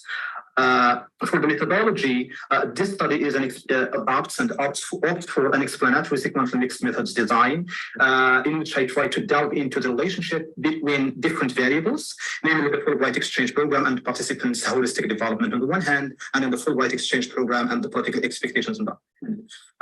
I'm going to start with this disclaimer. not really investigating the cause-effect relationship between different variables. I'm not trying to set up and to establish any cause-effect relationships between different variables. I'm just trying to investigate the existence or non-existence of the relationship between different variables. Therefore, it's a correlational study, and I don't claim or make any assumptions about causality between different variables. These are some of the validated measurement tests I used. For the personality traits, I used the Big Five model of personality traits. For the self-efficacy, I used Teacher's central efficacy scale.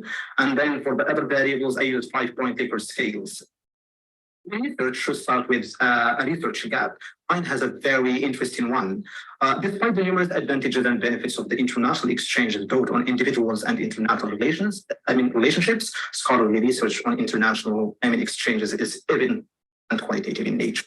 More specifically, when we are talking about the Fulbright program, the impact that the Fulbright educational exchanges may have on grantees' perspectives, understandings of particular social, cultural, or professional is not only just limited, but also qualitative nature. Therefore, moving forward, future research with greater number of grantees could enrich the present findings. When we are talking about political benefits of the exchange programs, a lot of researchers have argued that these exchange programs bring about political benefit and diplomatic benefit. However, Wilson argues that the evidence we have to confirm this claim is weak because it's anecdotal or quantitative in nature, and therefore empirical evidence to back up this claim is really needed. For my research questions, I have two main research questions. The first one is, to what extent does the Fulbright FLTA program predict any variation in the Fulbright return is holistic? As you can clearly see from the title, I'm trying to delve into relationships between different variables. The second question is, what political benefits does the Fulbright FLTA? Does it really contribute to peacemaking, promoting mutual understanding and respect? This is just an overview of the statistical tests which I used. For the question number one, I used a questionnaire to collect data, and I used formation and regression using SPSS to understand the relationships between different variables. Question number two, I used a questionnaire and semi-structured interviews using open-ended questions, and then I used thematic analysis using the Vivo software. Research theoretical framework, I used the critical place-based is an important role in the amount of learning that takes place. I believe in the social learning theory because human learning is largely social. It's a fundamental social practice, which is intimately related to the place where we live, and then also largely influenced by it. And then I use also self-efficacy, personality traits, which is largely cognitive. I therefore understand, it's my understanding, it's my belief that human learning is a combination of two processes. The first one is social and the second one is psychological. And then we have transformative learning theory. I use the transformative learning theory because it was first introduced in adult education with people with pre-established understanding, beliefs, just like the Fulbright grantees and alumni. They are already adults with pre-established assumptions, beliefs, understandings. So it's going to be really interesting to use the transformative learning theory. My research variables, they depend on, can be broken, which is the holistic development can be broken into three main variables: professional development, linguistic development, language proficiency, and then the intercultural development. The independent one variable, we have the social integration, the extent to which they are socially integrated, the teaching and learning experience, satisfaction with the workplace-related factors, self-efficacy, and then personality traits. Now let's start with the first question. To what extent does the Fulbright in Fulbright return is holistic development? Again, I'm delving into relationships between different variables. Let me start with the null hypothesis, which says that there is no statistical significance between Fulbright holistic development and the exchange experience. And then the alternative hypothesis, on the other hand, says that there is indeed a statistically significantly near positive correlation between Fulbright holistic development and the exchange. This is to say, the Fulbright experience predicts, teacher holistic development. Let me start with that. Statistical significance is there only when the p-value is less than 0.05. Multiple regression, to test the hypothesis that we put forward, multiple regression shows that there is indeed a relationship between these variables. That is the alumni, the holistic development, and the predictor variables, because the p-value is less than 0.05.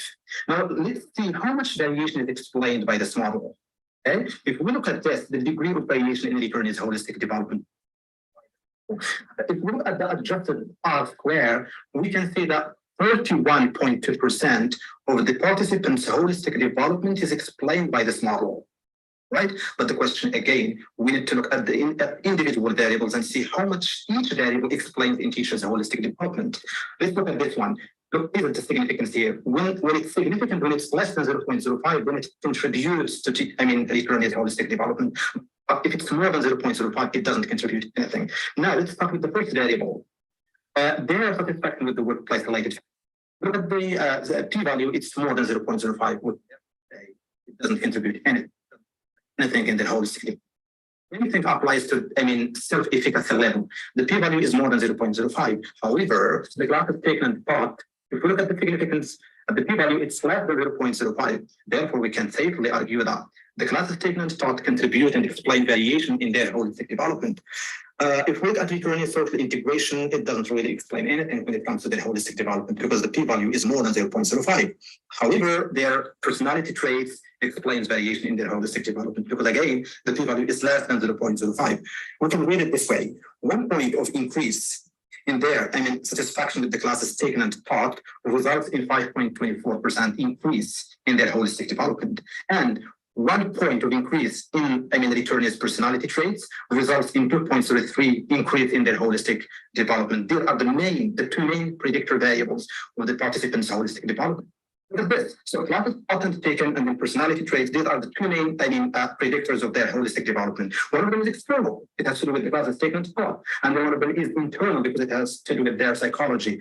Openness, extroversion, agreeableness, these are the two main predictors of Fulbright alumni learning. It really confirms my assumption. What is social and what is psychological, these two combinations are the two main predictors of human learning. We can therefore say that human learning is the result of two main variables, two main processes. One is internal, it has to do with your psychology, and the other has to do with what is external. And then when you combine these two variables, the result is learning, all right? Like I told you before, social integration was not one of the main predictors of the human learning. And this brings me back, and I can relate this to the experience by the Fulbright alumni. Remember the experience, the difficulties experienced to find inability to make friends, inability to make connections, social isolation, homesickness, loneliness. When you have all these issues, all these difficulties, it's really difficult to be socially. It's really difficult to expect social integration to contribute to the participants' holistic development, which really makes, the Fulbright experience a disorienting dilemma because you find yourself in a very difficult situation, not knowing what to do next. Everything is new.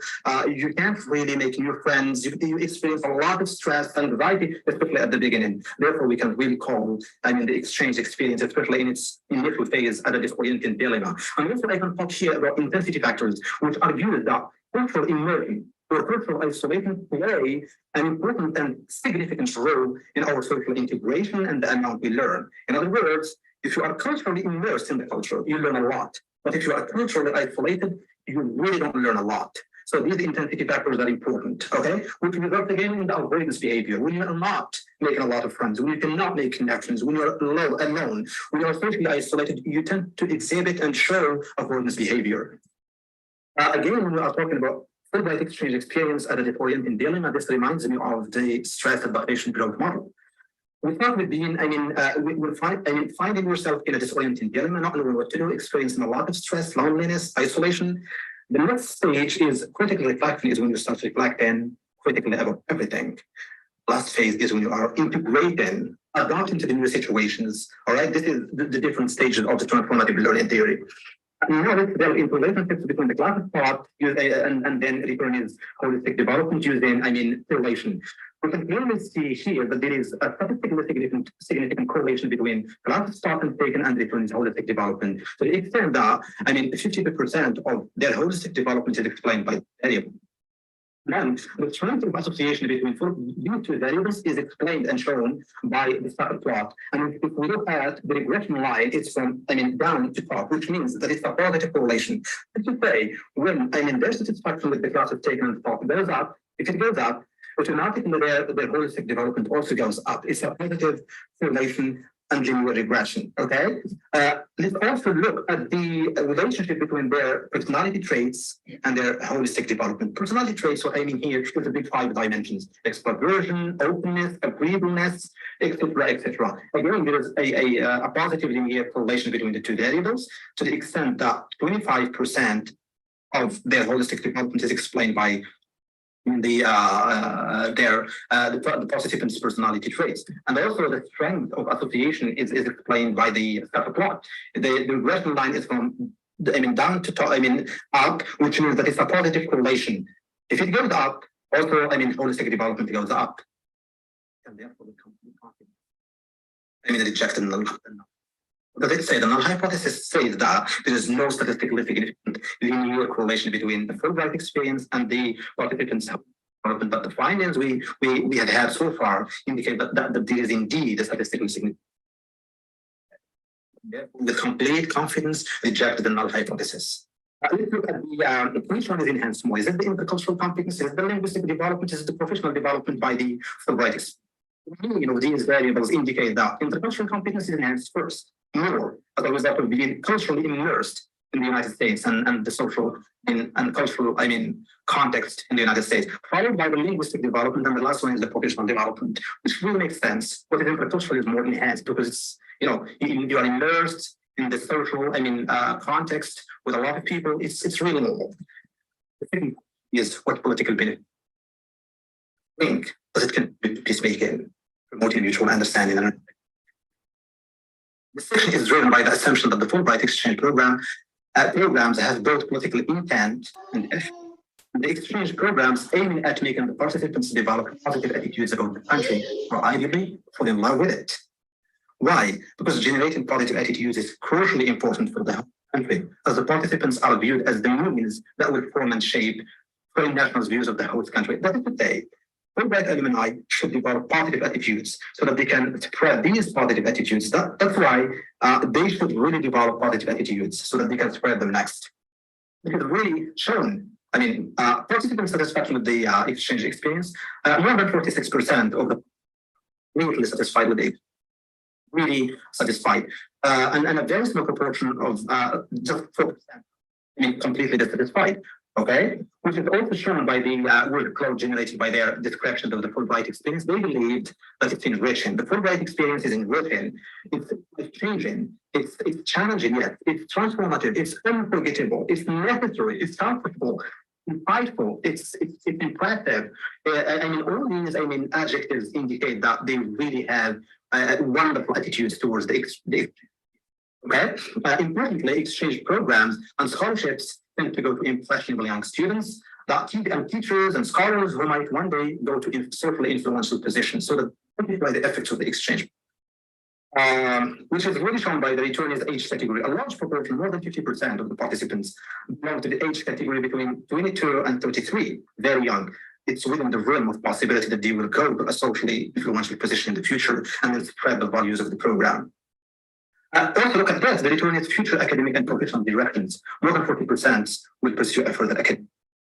They will change more than 28% will change their previous jobs. Most of them will return to their previous jobs, and only 7% have actions, which indicates that it's really within the realm of possibility that socially influential position and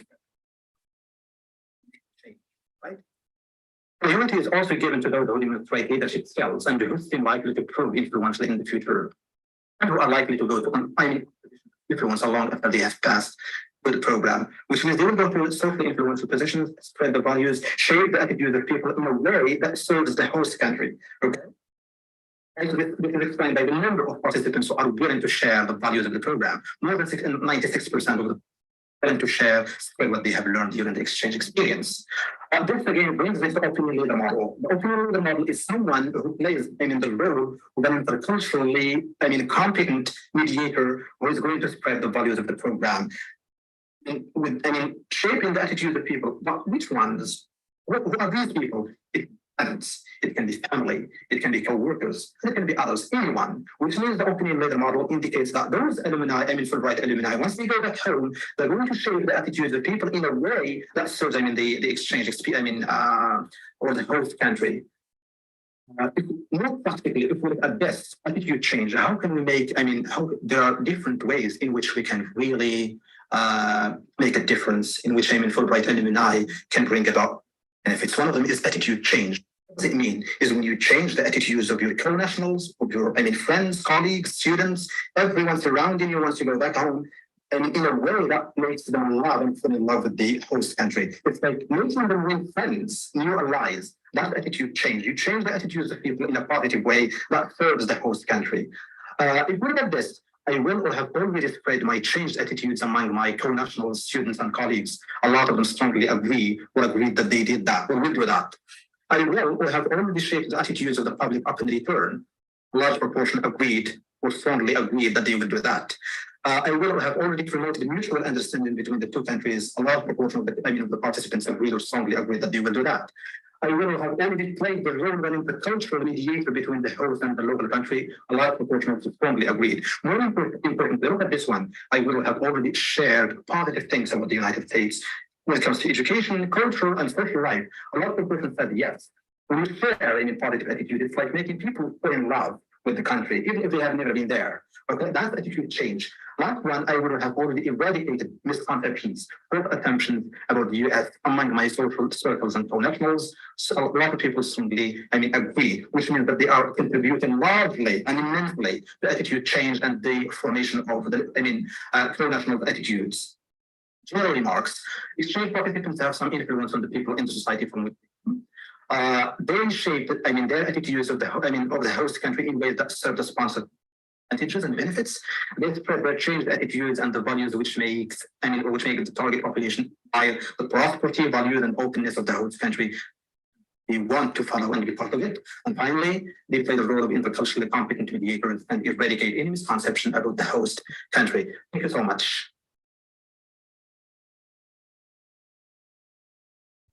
Thank you very, very much for that.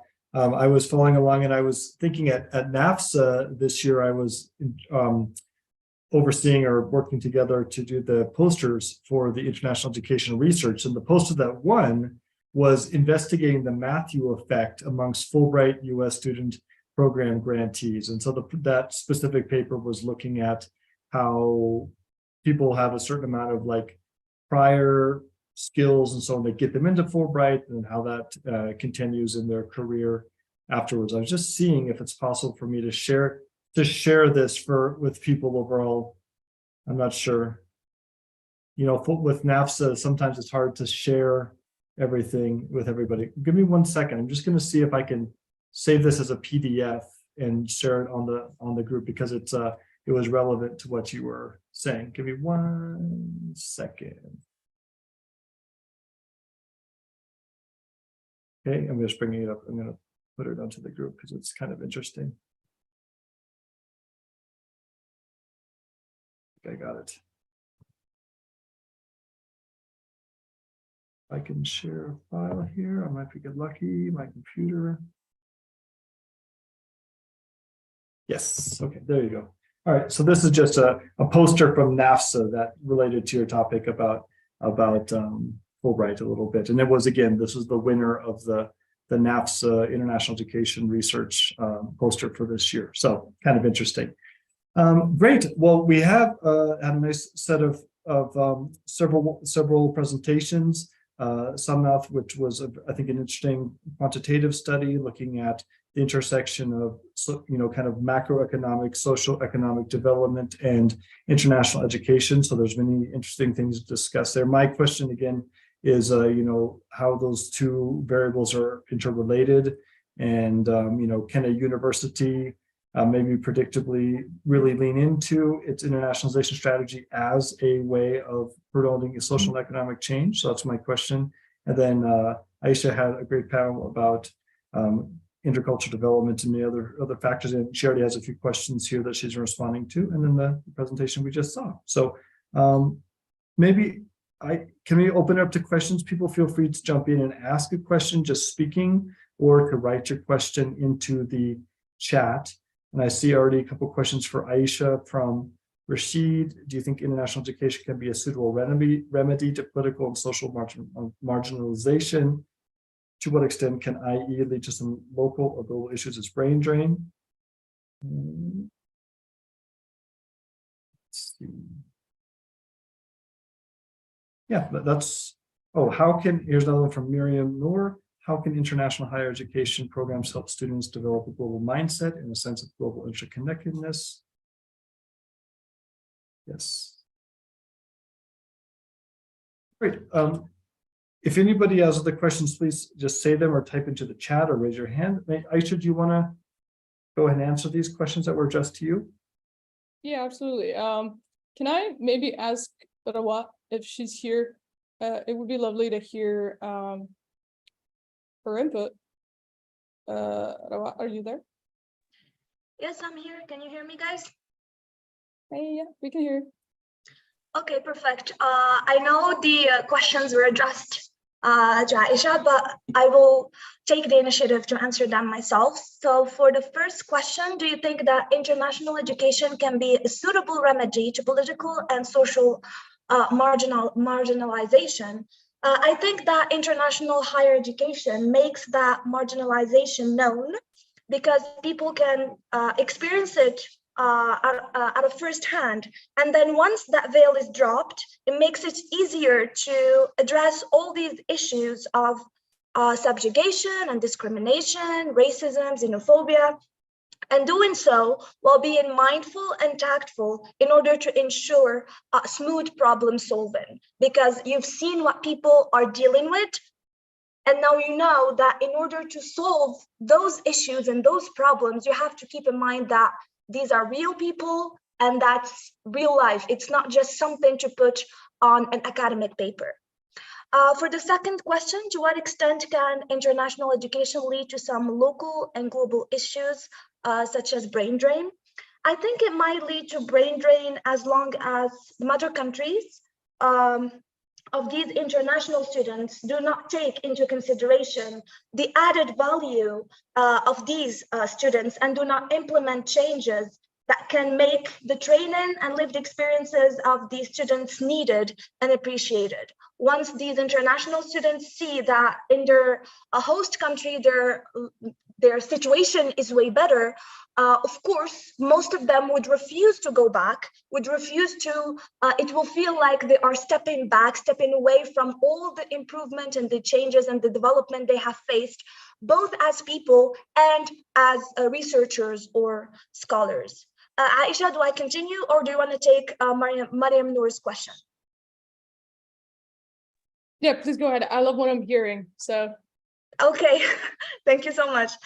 So for the third question, Mariam asks, how can international higher education programs help students develop a global mindset and a sense of global interconnectedness? So as my friend and colleague Aisha stated before, international higher education helps students grow aware of the various worldviews, perceptions, and ideologies around them. They are not just stuck in their local bubble, so they kind of branch out. It also helps them open up to various lived experiences and take in alternative small narratives with a contingency in mind. So or in other words, to put it differently, I mean by this that these students are not or are no longer being spoon-fed information, but they have the ability to critically think about whatever is going on in the world. We notice in various media, in the same event, we can have 2, 3, 4 perspectives, biased perspectives that pertain to various ideologies or political affiliations or religions. So when people implement the skills that they have gained from international higher education, they can be powerful and very effective global citizens. I guess this is it. I don't know if there are any more questions so far.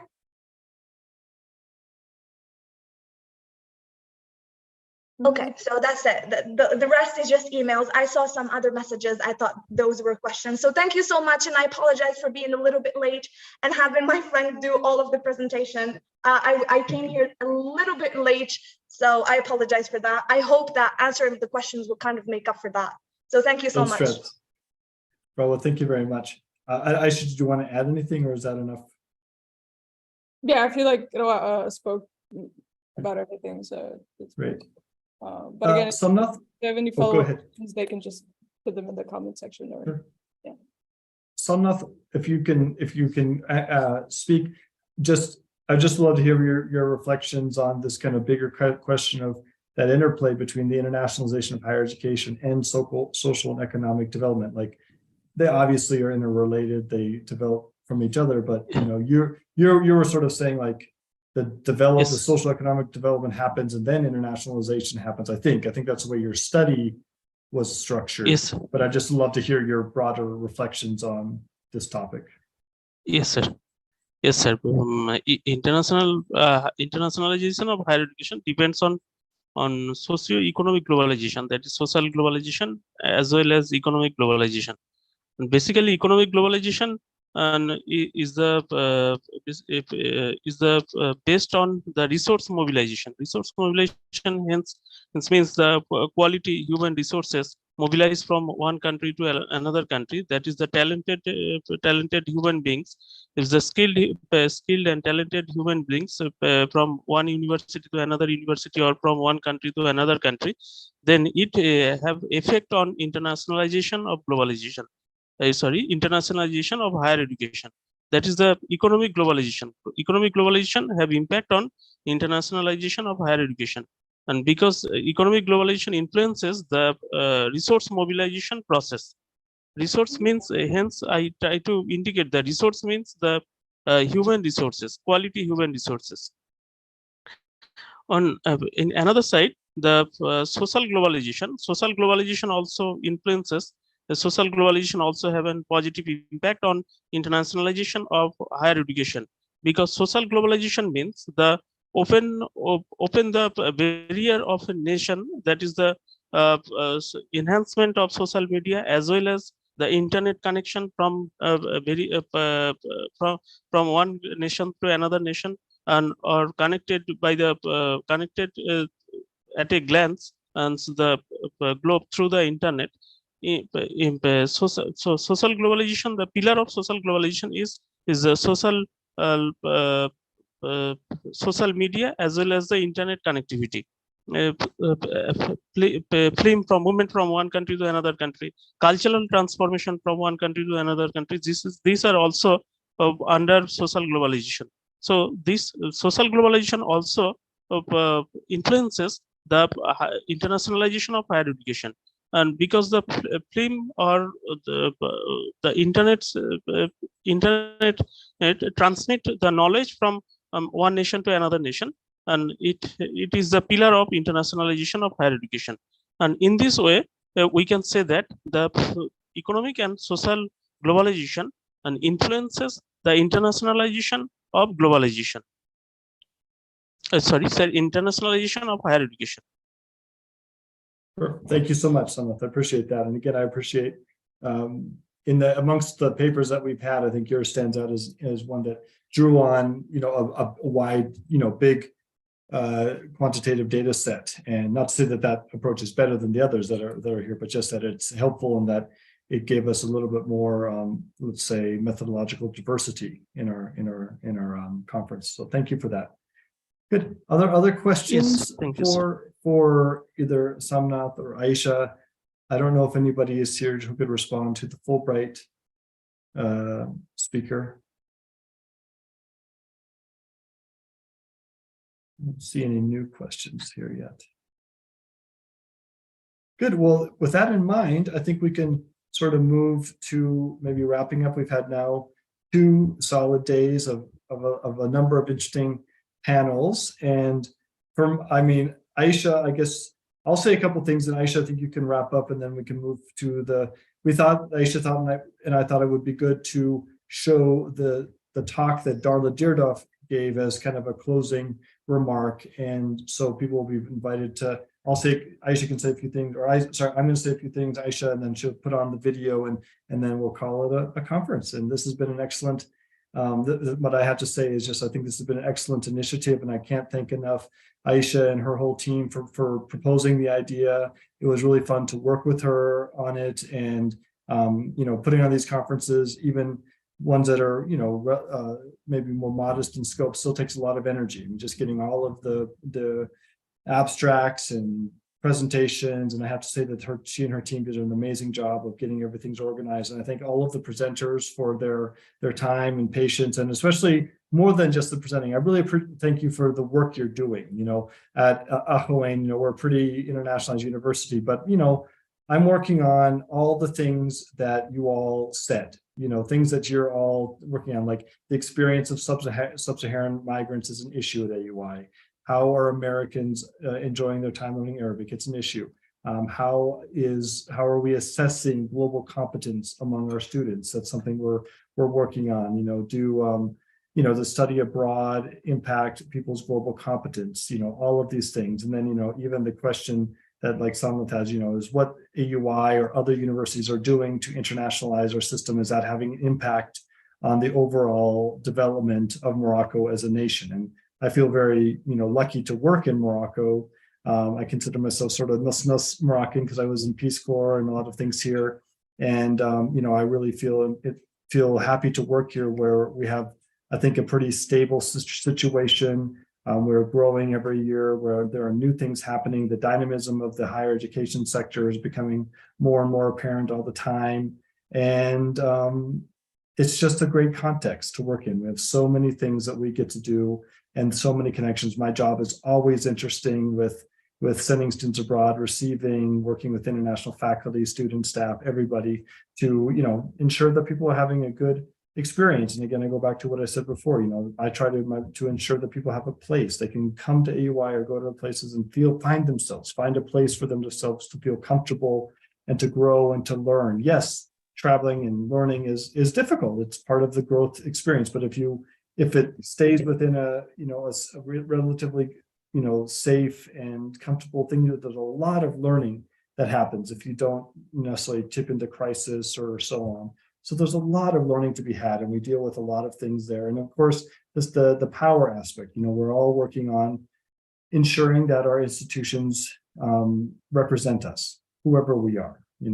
If you're an international woman, a person of color, a person with disabilities, everything. We're all working to ensure that our institutions represent us as who we are, and that we share, again, an equitable piece of the power available to us at our institution. So it's really a lot of fun for me to continue to work with this and to be in this field with you all. And I'll turn it over to Aisha to say a few things.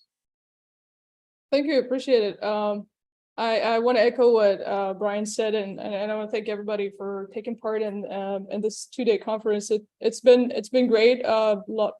Tuning into the panels yesterday. It was 4 a.m. here in Washington D.C., but looking at the quality of the work that's been delivered, I would say it was 100% worth it to log in at 4 a.m.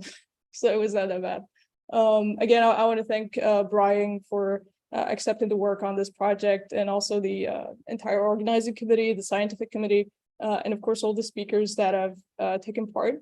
I would like to make a little note that there will be conference proceedings in the form of a book. So if you are interested in publishing your research, or if you're just an attendee and you find that inspiration to write something, we will have a call for papers pretty soon. So everyone is welcome to write in order to publish a kind of an interesting volume about internationalization in Morocco and elsewhere as well. So without further ado, I'm going to play the last part, which is a conversation we had with Dr. Darla Derdov, and I'm sure a lot of you would know her and probably cited her over and over again in their papers. And she's been kind enough to join us in the conference and share some of her insights. So I'm going to be sharing the screen, and that will be the closing remarks for our conference. And so, Darla, thank you for being part of the conversation today and kind of setting the stage in a way for our conference that is all about, the title, as you know, is about internationalization of higher education and navigating intersections of policy, climate change, and social change. And many of the panelists during our time are going to be talking about this from many different perspectives in the Moroccan context. We even have others from India, many different things, e-learning, diversity, equity, and inclusion, and so on. And, in your talk, you can give us a nice framework. And one of the questions that I had to kind of start things, if you don't mind, was, you've been looking at the concept of intercultural competence for a long time. And we all know that it's a bit, many people have different ways of looking at it, different fields. So I just would kind of, if you don't mind, give us a sense of where you see that concept. How has it evolved a bit over the years? And especially, how is it remaining relevant to us today when we're looking at a world with many different interesting and intersecting challenges? Well, thank you so much for the invitation to be here with you, at least virtually. And it looks like a fantastic event that you all have planned and put together. And I'm honored to be part of it. So thank you so much. And in terms of the initial question you're asking, yes, I have indeed been researching and working on this concept of intercultural competence for over the last decade. And throughout the years, what I've seen is that the essence of intercultural competence has remained the same. Despite the terms that we might use, and there will not necessarily be agreement on terminology. So much depends on context and on discipline. And so there are over 30 different terms used for this, whether it's intercultural competence or cultural intelligence or global competence and so on. But when you begin to push and say, well, what do you mean by this? What we see emerge are the essence has remained the same, where it's looking at the knowledge, the skills, the attitudes of individuals that are necessary to connect and be successful in navigating the social realities that we find ourselves in today. And I would say that intercultural competence is needed now more than ever, given the increasing polarizations we see in society. We need this to be able to connect with each other as humans, and with some of the emerging debates around artificial intelligence and so on. Again, what does it mean to be human? What does it mean to connect with each other? I think the pandemic really drove home the reality of how important it is for all of us to stay connected. And so we need this intercultural competence now more than ever to bridge those divides and to help build a more peaceful world. In terms of what has changed over the years, is that I would say initially there was a lot of conversation and research and work about looking at intercultural global competence across borders, across countries. And I've done a lot of work at the global level with both the United Nations and with the Organization for Economic Cooperation and Development, OECD. And what has changed even at the global level is that we're talking about intercultural and global competence as no longer being solely the purview of what happens across borders, but it's also how do we connect across difference, whatever that difference might be, and especially within our society. So how do we connect with those from different generations, different genders, different religions, and so on? And so that has increasingly become the conversation, which then brings in the synergies with the conversations around justice, equity, diversity, and inclusion, very much a part of all of this. Thanks, Darla. Yeah, that's very interesting. And I guess my next question might be, how do universities play a role, higher education institutions play a role in that, especially given the fact that not everybody goes to universities. In fact, a very select group of people go to universities. And if just university graduates are the ones developing intercultural competence, that's good, that's nice, but it is not going to have the societal, probably the big societal shift that we're looking for. So how do you see universities engaging with, of course, within their universities, students, faculty, staff to develop that? That's very important. We need to do that work. But how do you see it as, how do you see them playing a role in society at large, and especially maybe with people who are not directly engaged with the university? Well, this has certainly been one of my burning questions all along, is how do we reach those and connect with those who wouldn't go on a study abroad program or come into contact with a university course or so on. I do think universities can play a key role. It's not just about preparing the next generation. That's obviously a big part of it, but it's also how universities are situated within the communities where they are. And at least in my context of the United States, it's also about that outreach and service to the broader community.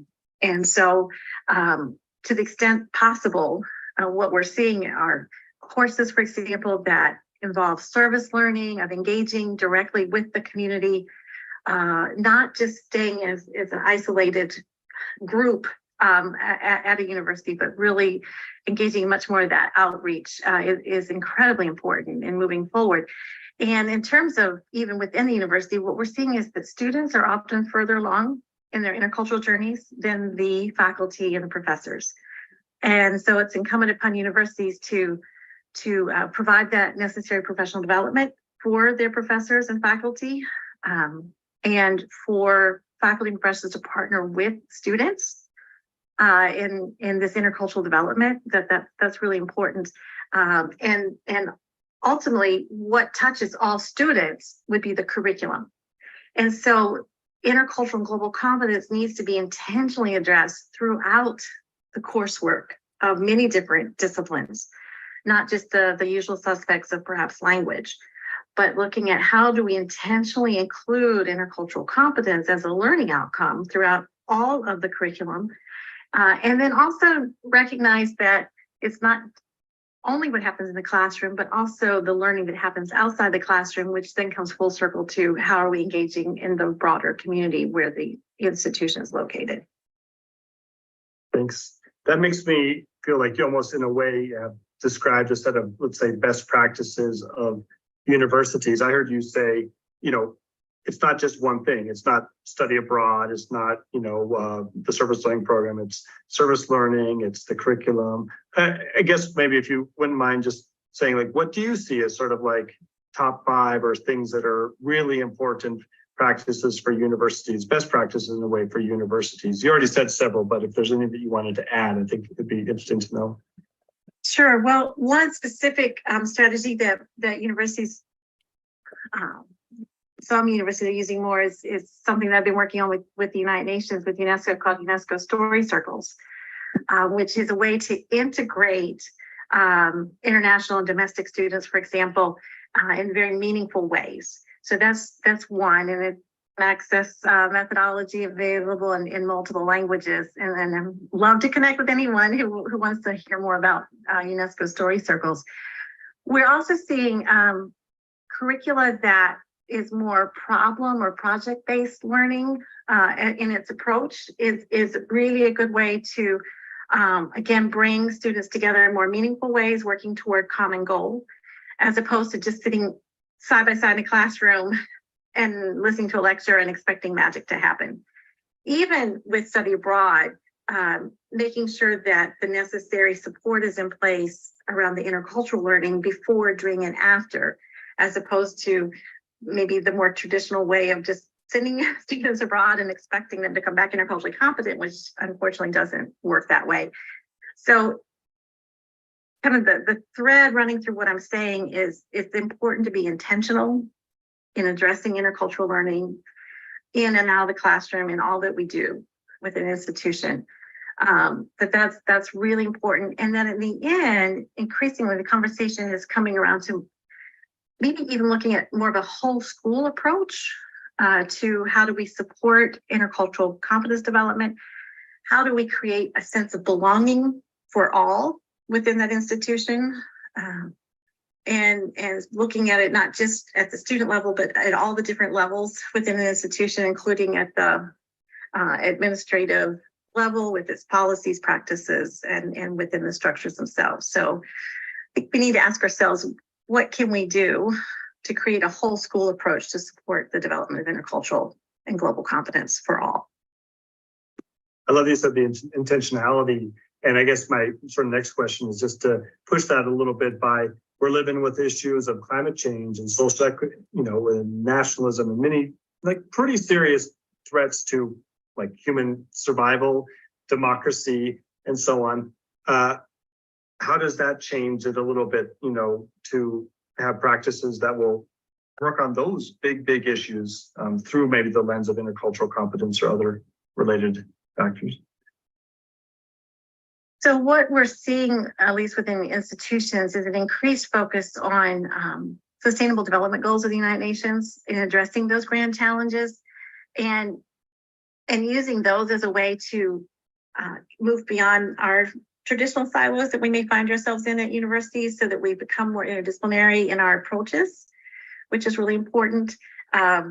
And when we're looking at our approaches, we need to, I think, do a lot more around emphasizing our shared humanity. That is not done enough within the curricula, within our work at institutions, and within society. There's just so much talk of the us versus them. And we need to move beyond that to looking at our shared humanity, to building beloved community, as Martin Luther King Jr. talked about, where there's enough for all. And that brings in some of those social justice elements as well. And so comes back to the intentionality around why we're here, why we're doing what we're doing, and keeping that bigger picture in mind of trying to build a more peaceful world through emphasizing that shared humanity, that we're in this together, and in addressing these global challenges that face us, especially the climate change piece, and bringing Martin Luther King Jr. into it again. I recall a quote he said that we must learn to live together. It's not an option. We must learn to live together as brothers, as family, or perish together as fools. So in the end, then it comes back to what is necessary for us to learn to live together to address these global challenges, which emphasizes all the more the importance and relevance of continuing to develop this intercultural global competence for all. Thanks. That is, yeah. I think when it's interesting in academic fields, it's easy for us to kind of lose sight of that big picture and get obsessed with, you're talking about global competence, not about intercultural, and it's, we need to keep sight of that bigger picture. One of the things, Darla, that I've only gotten to know you maybe in the last couple of years, and one of the things I appreciate so much about the way you are is your ability to create synergies with people. And I've gotten, involved with the World Council that you've developed and I know that you're also very active with many other organizations. How do you see the role of these, institutions and organizations that you are maybe personally involved in leading? How do you see them, NAFSA, EA, others, the role in advancing the goals that you just talked? I mean, this big goal. I mean, how do these institutions and organizations play a role in advancing that bigger picture? Sure. So I think it's too often so easy to get caught up in our own little world and in their daily to-do lists and so on. And first of all, these associations help us make these broader connections. So we're not going to do this alone. We need each other. We need to be able to connect and work together to build this more peaceful world that we're hoping to work toward. And so, first of all, the World Council, NAFSA, AIEA help to make those broader connections so that we can learn from and with each other in moving forward.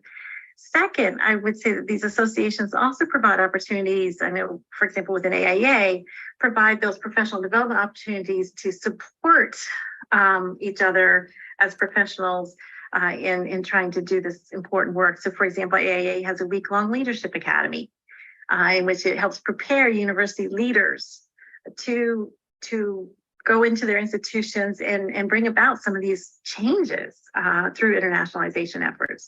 And so I think those types of programs and efforts can be really helpful to professionals who are wanting to make a difference through the associations, ultimately then at their institutions. Thank you very much, Darla. And I know that we're getting to the end of our time because we had 15 minutes. We want to stay within our schedule. And I guess I just would end with one sort of question. Is there something out there that you're just super excited about that you want to let us know about, things that, could kind of push us off and get this conference off to a good start in, internationalization of higher ed, intercultural competence, anything? Is there anything that's just, you're dying to tell us about and get us to get involved with? Oh, there's so much. But well, first of all, the first thing that came to mind is students. Our students give me hope. So looking at how we can partner and work with our students as we move forward is really important, and to keep their voice in this and to see how we can work together. Personally, I'm super excited about the new UNESCO Chair of Intercultural Competences at Stellenbosch University. And I know, Brian, your institution is a partner on this with the UNESCO Chair. I've been named the chairholder of that, and just really looking forward to the potential possibilities as we bring together partners from within the continent of Africa and beyond to move this forward. In particular, we're going to be looking at the intersections of intercultural competence around 3 key areas, being climate change, gender equity, and peace building. And so I invite all of you who are there to join us in this important work. Also join the World Council on Intercultural and Global Competence. We would love to have you as part of that. And Brian knows all the details and can help you know more about how to do that at www.iccglobal.org. But let's join together. Let's work together. We need each other. We need to work together in order to build a more peaceful world. So thanks again so much for the opportunity to be here with you all today. Thank you so much, Darla. Your time is golden and we appreciate your insights and we can't wait for the next time to hear from you. Thank you very much. Enjoy the rest of your day.